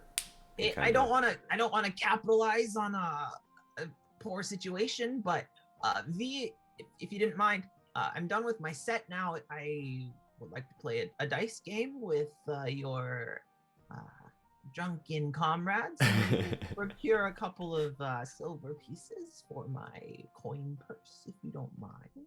Oh, absolutely. They're gold to lose. It's the luck of the dice, you know. Yeah, see. you keep them busy, and we'll Yeah. be back. We'll see. Let them see how competent they are in their drunken stupor. Reap their rewards. Shall reap, and I shall write a tale of my riches. Just kind of like he grabs B and Elikis and sits them down at a quiet table in the corner, and hands you each 5 dice. Brandon, we about to be swindled. I don't know about you, but I do better while I'm drunk. Oh, I'm gonna be really bad. So he will sit down and start to explain the rules to you as V and Ferwin disappear out the front door.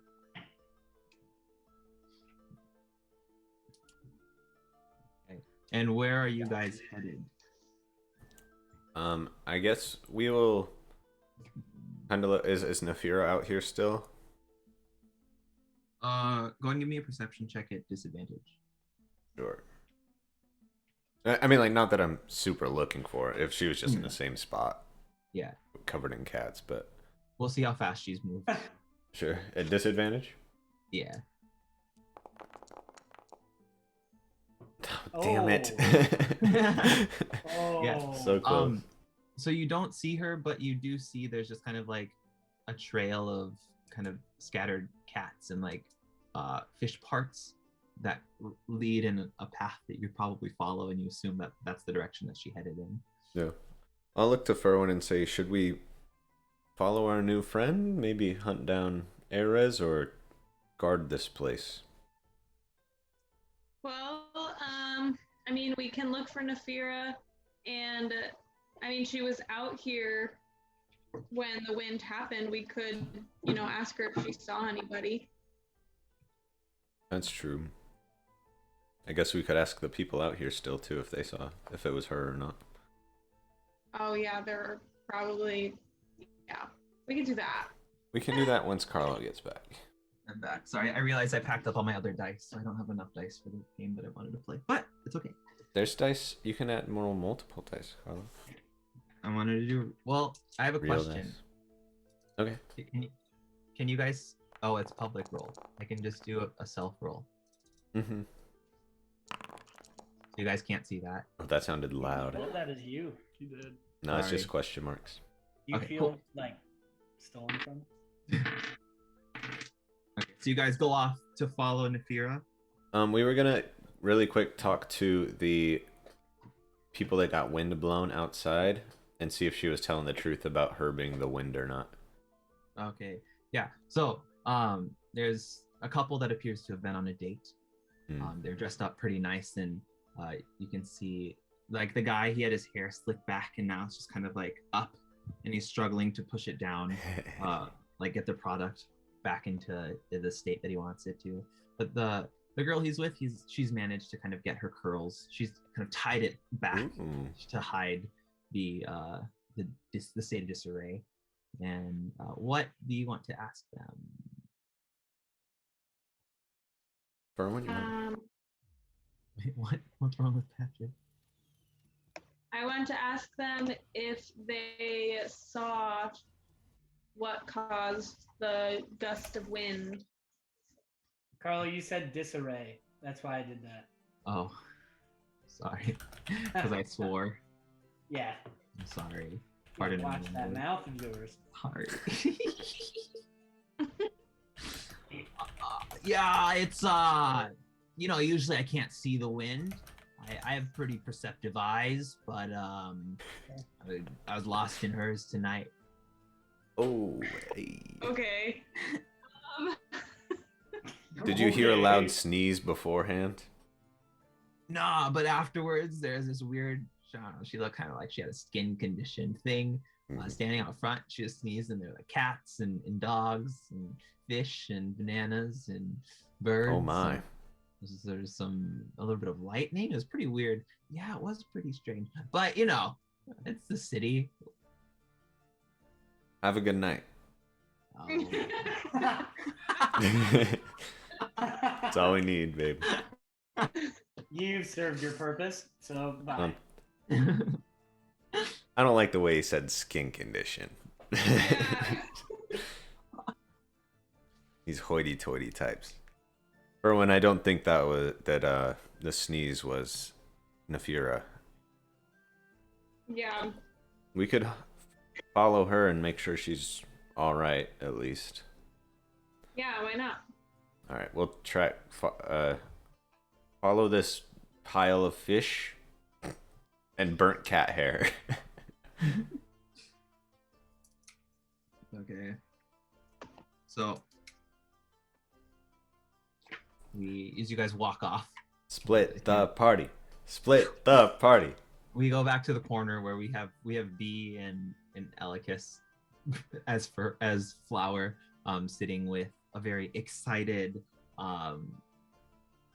Hun in this corner of the tavern. Says, "Prepare to drop dead," as he pushes 5 dice towards each of you. As he says drop dead, I'd start reaching into my what do you say? What? It's just the name of the game.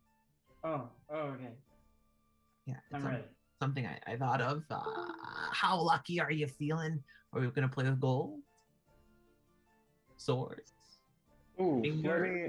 how much gold do I have? A dragon amulet? It's literally embedded in my chest. Good luck getting it out. Yeah, I got a little gold that I can play with. He puts in 10 gold. Then I will also put in 10 gold. I try to put in 10 gold, but I'm sure I'd put in either more or less. If it's less, you can do a sleight of hand check at disadvantage. Yes. Come on. How do I know if it was less? You can. Or do I just... There's a 6. There's an 8. So, So 11. It's not horrible. Hun is very excited and he doesn't notice that there's not enough gold in the pot. Hell yeah. Drunk Elikis, man. Who So how knew? much would you like to put in? I don't know. Let's say I put in like 10. That's how much you wanted to put in. Oh, was it? Then 5. I thought it was 10. Maybe I am drunk. Hold on. Can we make it that I thought that I put in 5, but I actually put in 10? Yeah, you deceived yourself. Yeah. Okay, so we have a pot of 30 gold. Sick. The winner will get 20 gold, and the second place will get 10. And the loser shall buy a round of drinks for the tavern. No. And I chuckled to myself thinking that I've swindled him out of 5. And he takes a glass bowl and kind of inverts it over the gold to kind of protect it.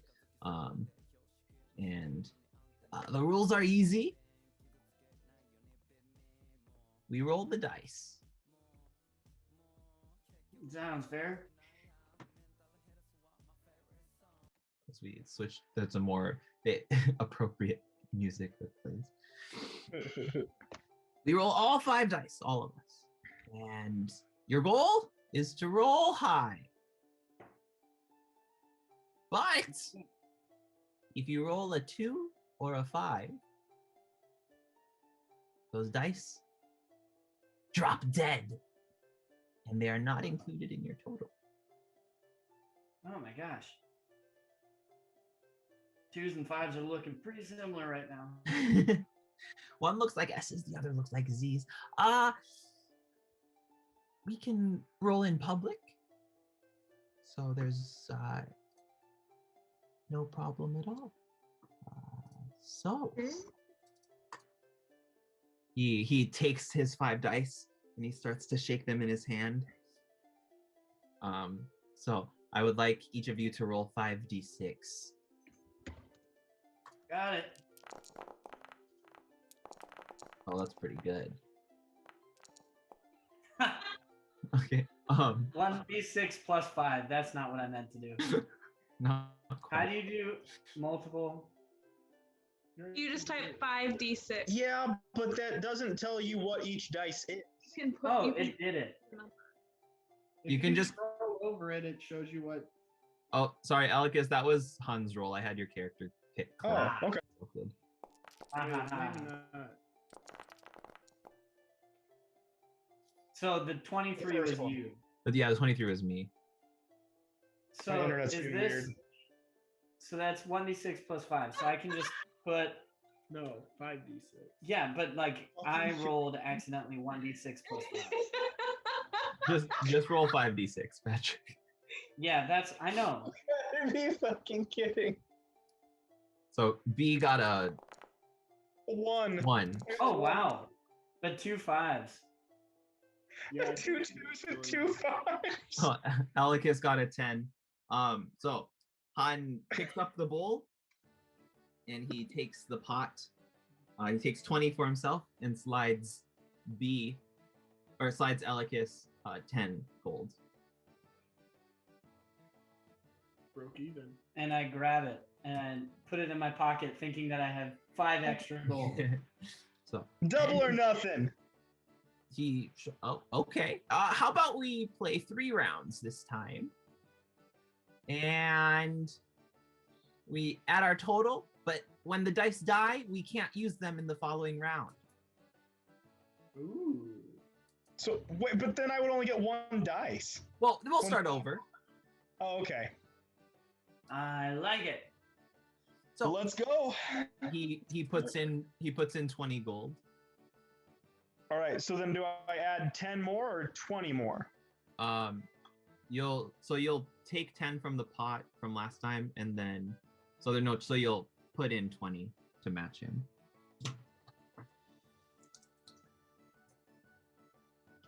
I put in 20 gold. I think. And it's so 40 gold will be to first place, 20 gold to second place. And he kind of clangs on like some spoons that he has, and one of his bandmates comes over and says, B's gonna buy a round for the tavern. Make sure that it goes on his tab. And like, oh, playing drop dead, are we? Yeah, it's going swimmingly. Yeah, that was rough. So you can remove 42 silver from your inventory for the round of drinks for those that are still at the tavern. Ooh. 42? Yeah, silver. I want to make sure I did my math right, but there we go. Yeah, so 20 for the Sale. 20 gold for the wager. So are you guys ready? Yeah, let's do it. Already. Okay, so he goes up and he goes, drop dead! And he throws out his dice. Ooh, 2 5s. Oof. 1 2. Okay, so B is at 6. And for the second round, you'll get to roll 3d6. And Han is at 19. And Elikis, 12. 12. And you'll get 4d6. B is not happy in real life or in the game. I've I had like this game. the least amount Second of gold place. this entire game. I was hoping I could cash in a little bit. And he Are you says, using the he goes, drop dead, as he rolls his dice. So you can roll B, your 3d6, Elikis, 4d6.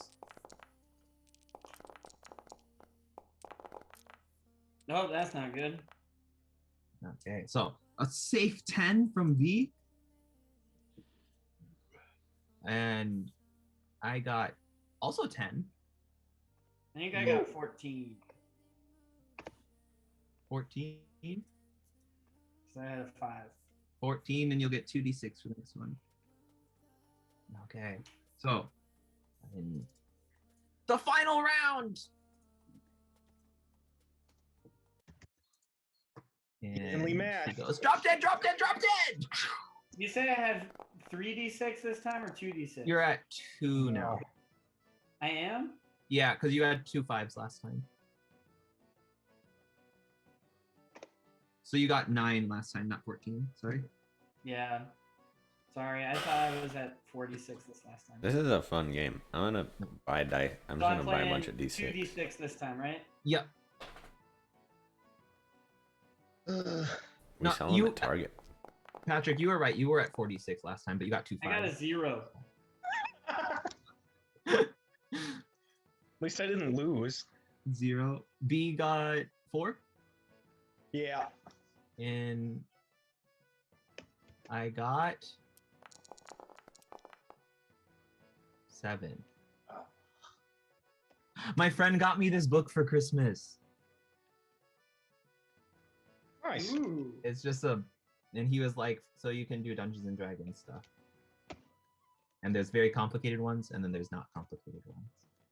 But, so, I got 7. So, the total is 21 for Elikis, 20 for B, Nah.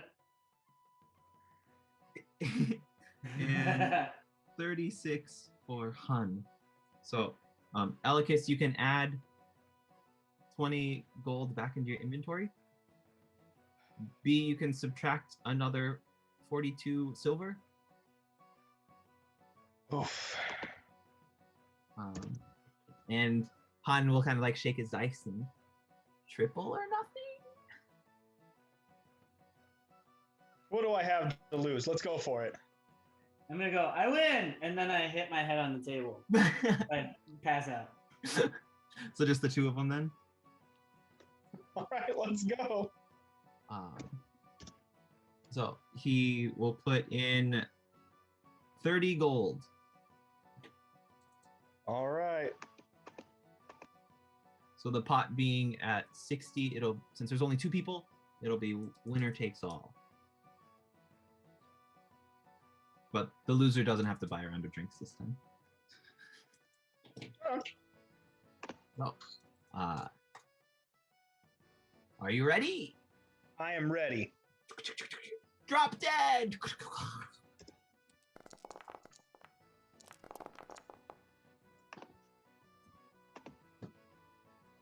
Wow, he got 4. I got 20. I've done worse. And you only lost 1 die. Mm-hmm. So that means you're at 4d6. He's at 2. So he drop dead. Just like.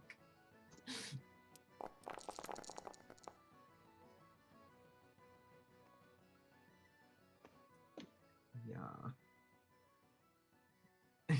6. 6. He goes to pick up his dice for the next round, and as he shakes his hands, there's no sounds, as he'll be rolling 0d6. this time. What am I rolling? 3, right? Yeah. All right. Okay. I did that wrong.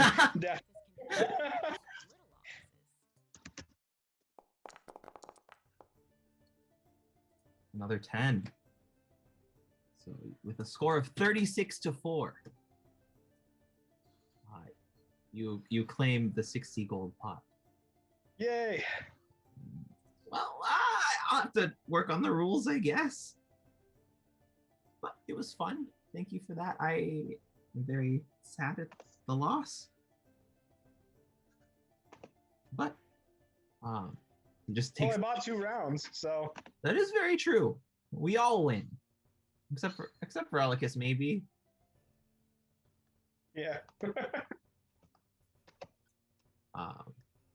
So with that, as we talk about everyone winning, camera zooms into the table and takes us back to a warmly lit office. Stay away from sheep if you can. Work on. I don't know.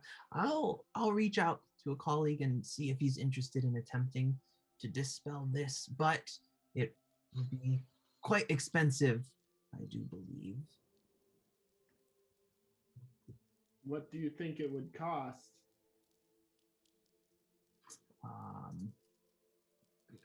Ballpark. A ballpark? Can I have a moment to think? Yeah.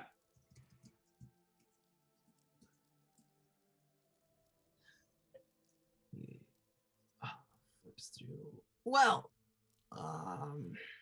something like this.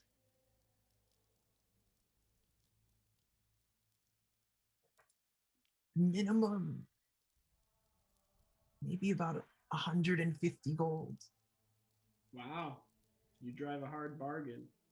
I won't be casting this. It will be That's fair. That's fair. a colleague. But these things do cost money, and considering the strength of this spell. But I'm sure if it doesn't work, maybe you could offer to pay him in a favor. Oh, that's a very good point. Do you know if he is always looking for favors to be done? I'm sure there's bound to be something. The real question, I guess, if there's a favor that he believes is worth the service that you ask him of. But I can contact him first thing in the morning and see if he has any time to meet with you. And I'm interested to see how this all plays out. Well, I appreciate it, Reverend. You have been very helpful.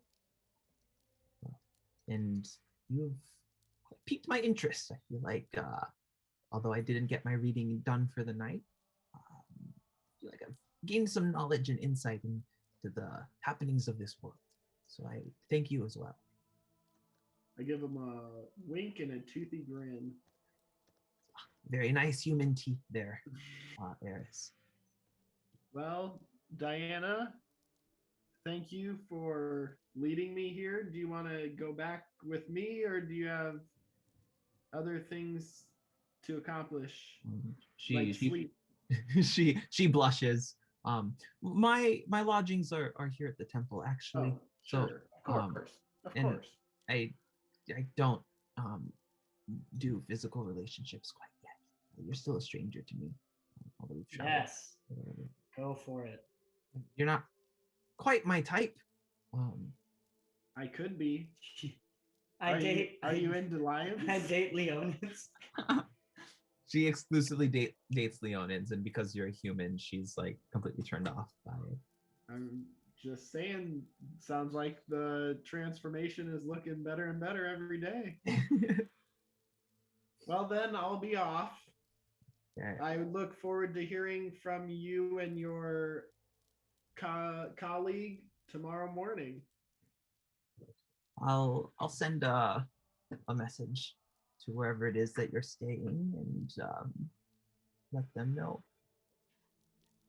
I believe the lot we're gonna stay at the Driftwood Tavern Inn.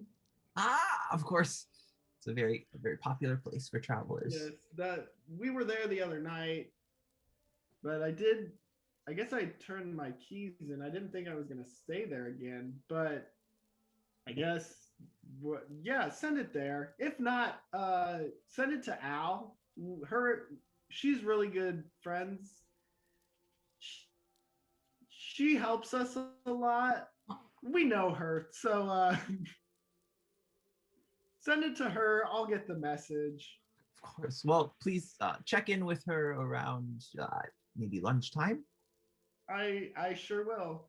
That was Thank you. fantastic. It's just like Ayers walks away and just like, what was that? Stupid. All right, I'm gonna head back to the Driftwood Inn because that's where my friends are. So, as you head back to the Driftwood Inn, your footsteps echo throughout the night streets, kind of in sync with a pair of our own sleuths as they creep, following the cats and the pieces of fish through the night. And without too much of an issue, you catch up to Nefira, like her sneezes kind of reverberating through the empty streets as she works her way back to her accommodation for the night. And every time she sneezes, now there's kind of just like a flurry of sparkles that kind of erupt from her Flurry body. of blows.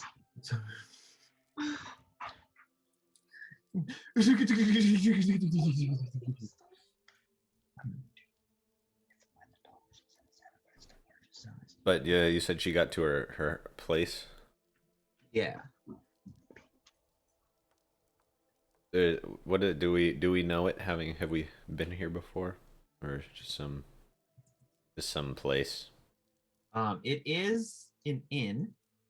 Okay. You can see that there's a sign. There's no tavern associated with this one. It seems. A little hostel. Yeah, the hostel. Hostel.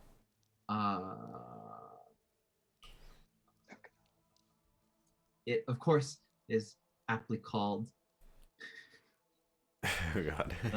the Fascinated Stew Inn.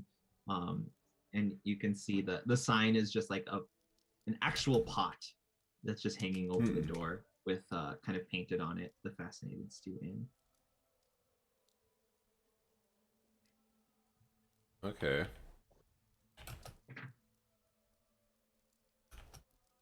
I'll turn to Ferwin and say, I don't know if you want to talk to her. I mostly just wanted to make sure she made it to her inn in one piece.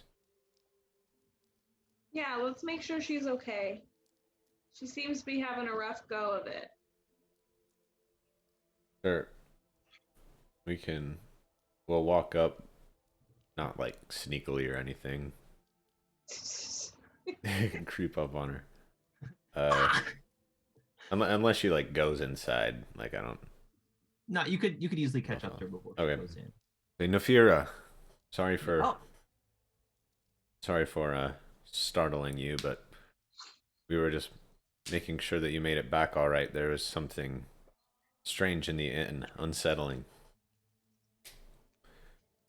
in this inn? In the previous one, or the tavern, I should say. Oh, what do you mean by that? And she lets out a sneeze, and her skin just changes like this bright green color. There was a loud gust of wind that blew all the doors in and all the lights out. We thought it would be one of your sneezes here, but apparently the bystanders didn't see you when it happened. Well, it actually caught me off guard too. I was about to sneeze, but it blew it and toppled me before I could. I'm happy to say that that wasn't my doing. Usually my sneezes primarily affect myself. Haven't harmed anyone with them yet. Did you see anything around when the wind gusted? There was some leaves and trash that were picked up by it, but it seemed like just a wind to me. And the wind is what knocked you over? Yeah, it knocked a bunch of people over. It even messed up some guy's hair. It's kind of funny. I agree. It was hilarious. But you notice that like her hat appears to have been blown away by that wind as well. So she just has like her horns are revealed.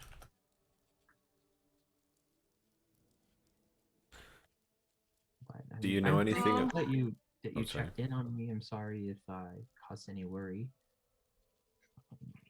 No, it's fine. We were headed out to find our friend Erez as is.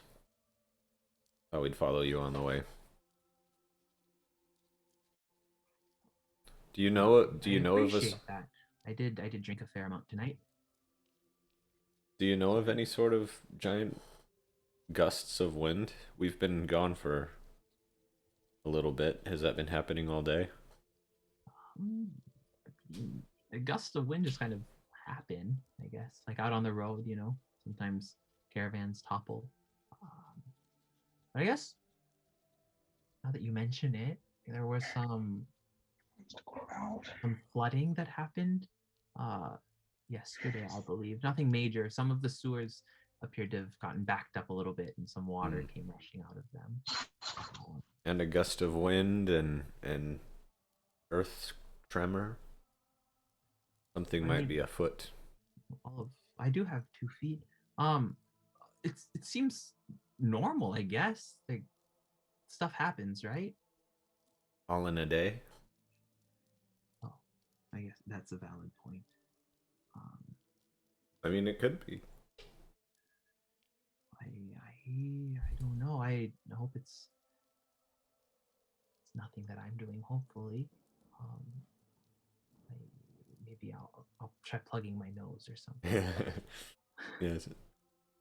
Maybe I'll look into researching allergy medicine. I should have thought of that sooner. Well, we'll go and find our friend. You have a good night. Yeah, I'm sure we'll cross paths again. You lot stick out pretty well in a crowd. That we do. Please let us know if you see anything suspicious or if you need our help. Is there an easy way to contact you? The city's pretty big. Do you know sending? What did you say, Luke? Do you know sending? The spell? The spell? I don't really know any spells, to be honest. Probably take too long to make one. We usually stay at the driftwood, so if something's urgent, you can always let Al know. You sleep at the tavern? I figured. Well, they have an inn. Oh, right, the tavern inn. Tavern. Maybe you should talk to her.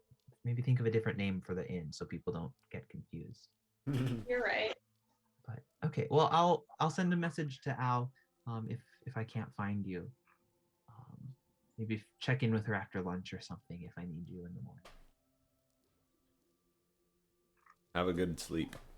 And yeah, if there's anything that I can help you with, I maybe can sneeze a couple of times and make cinnamon rolls appear or something. Who knows what's going to happen next? That or diamonds. Diamonds. I'll let you know if that happens ever. Usually it's just like a cloud of daggers or something, or a burst of flame.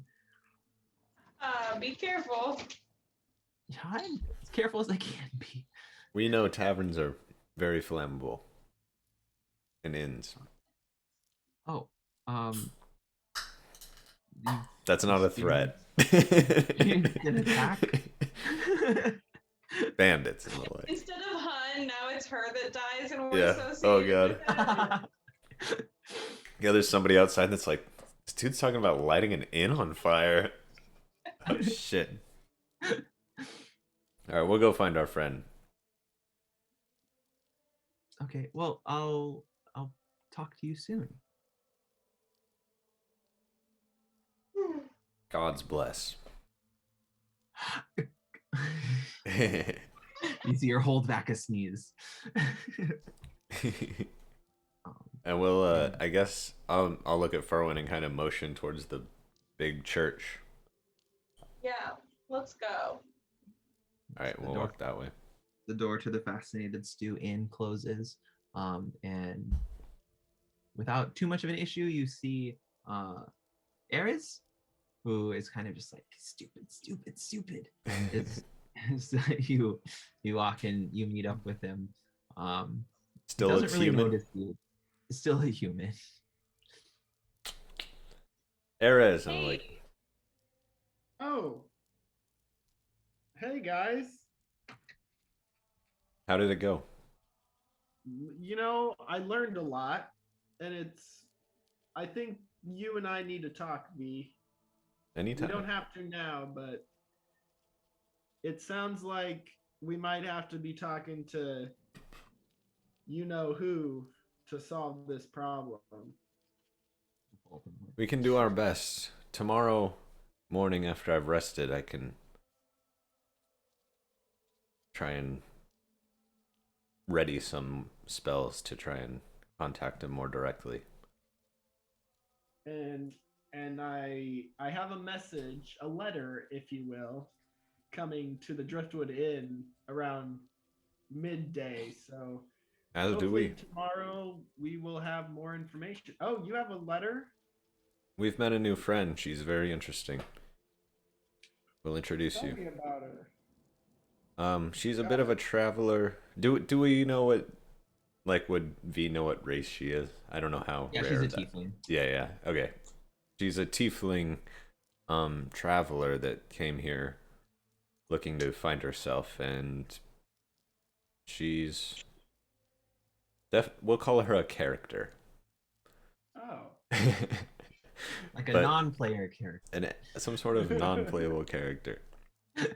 Wow. But while we've been at the bar, the other two are they're celebrating making it back, let's say. And should we go and make sure they're all right? yeah, let's head that way. All right. And let's as head back. as we walk that way, I'll tell them about the big gust of wind. Like there's a gust of wind howled the door down and knocked all the lights out. And then our new friend told us about a recent flood earlier today as well. I'm wondering if there's something maybe natural and sinister afoot. Do you think it has anything to do with us being in the wrong time zone? No, when it was well, I mean it's a possibility, but when that was happening, we had not Amanator, the other dude. The dude that sent his little assassins after us. He was very direct about that. That's fair. We got to get back to mountain time. I suppose there could be some sort of like an elemental time guy that's trying to fuck shit up. But at least I don't believe any. You guys. It I don't could think just anybody's be all dead the yet. other people that hate us. So. Yeah, exactly. As we're walking back, we just start listing all the people who might hate us. Could it be this guy? Yeah, probably. How about it? Yeah. The Girl Like Scouts I allies said and no to? adversaries. Oh, yeah. The tomato merchant. The tomato merchant? Not his tomatoes. My cabbages! Tomatoes! So you guys make your way back to the Driftwood Tavern. And as you open the door, you see B kind of happily counting his healthy pile of gold that he's accumulated. And you see Elikis, who's kind of like half flower, half Elikis in his face. And you see Al just kind of pushing him up a little bit, but he just kind of flops back down every time. Al, I think we'll take it from here. By the way, you might be receiving a letter tomorrow around midday. I told them to send it to you here at the Driftwood Inn Tavern, just in case we're not here. So could you hold that for me? Yeah, if you don't mind, I might take a peek or two. I'm pretty nosy, but of course, I'll make sure it gets to you safely. Perfect. Also, speaking of, I know we turned in our rooms last night. Is there any way we could get those rooms again tonight? Yeah, I feel like it would have been cheaper if you would have just stayed. I'll have to charge you again for the cleaning fee if that's. That that's fine. It was I'm not superstitious. I'm just a little stitious. Amazing. Yeah, the 3 rooms. I'll get those for you. Can I get a Constitution save from you, please, Alicus? Oh yes.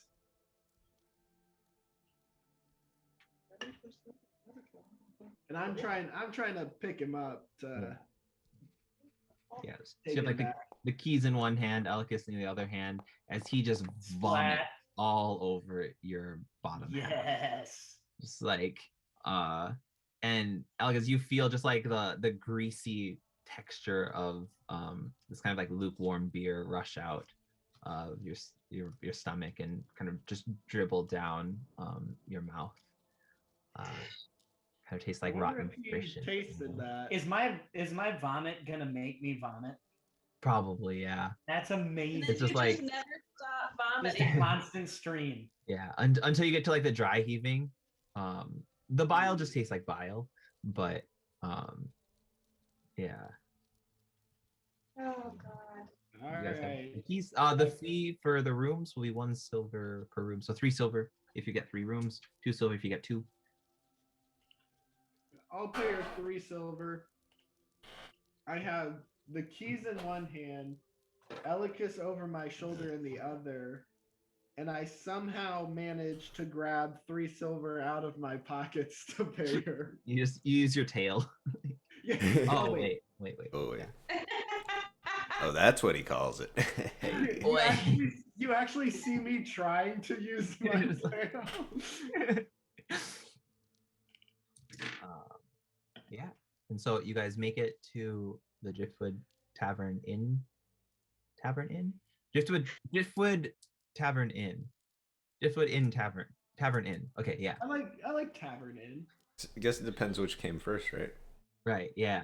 Chicken or the egg. Way. You hear a sneeze in the distance. So how would you guys like to divvy up the 3 rooms? Well, 100% I'm throwing Elicus on the ground. He's just.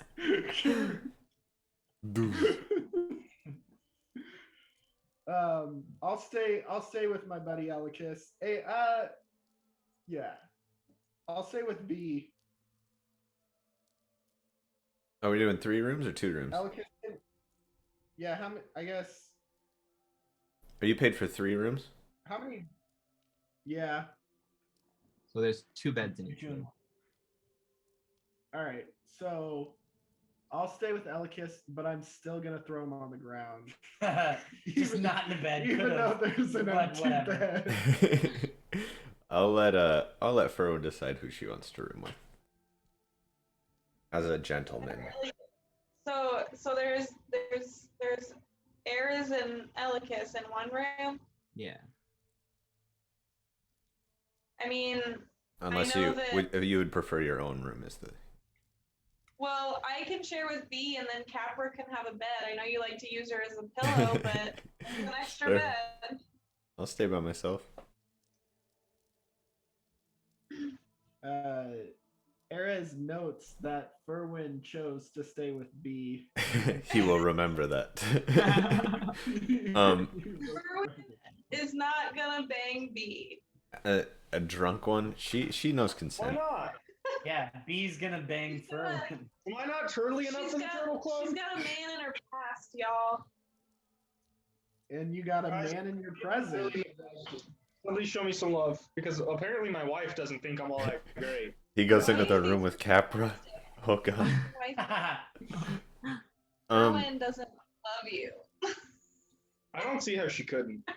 I'm hilarious. She loves you as a friend.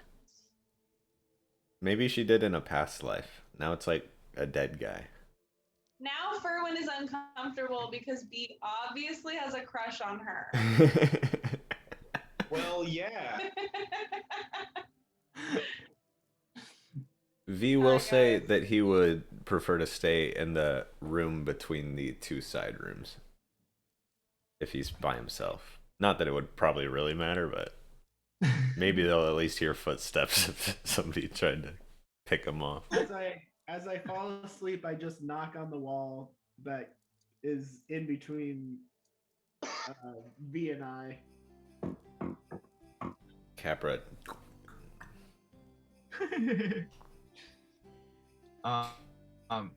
So as you guys fall into a state of unconsciousness, my left leg is asleep, so I'm nervous as to how well this is going to work, but I'm going to try to go to the bathroom and everyone can refill their drinks and stuff. Don't fall down. Bathroom break. Don't think about stairs. Think of anything but stairs. Carlo, can I try no. my new feat? Oh, I guess should we ask if we get the long rest? Yeah, we're not finishing the long rest yet. Okay. I'll wait until you're okay. Okay. Or you're no okay. VR gotta pee.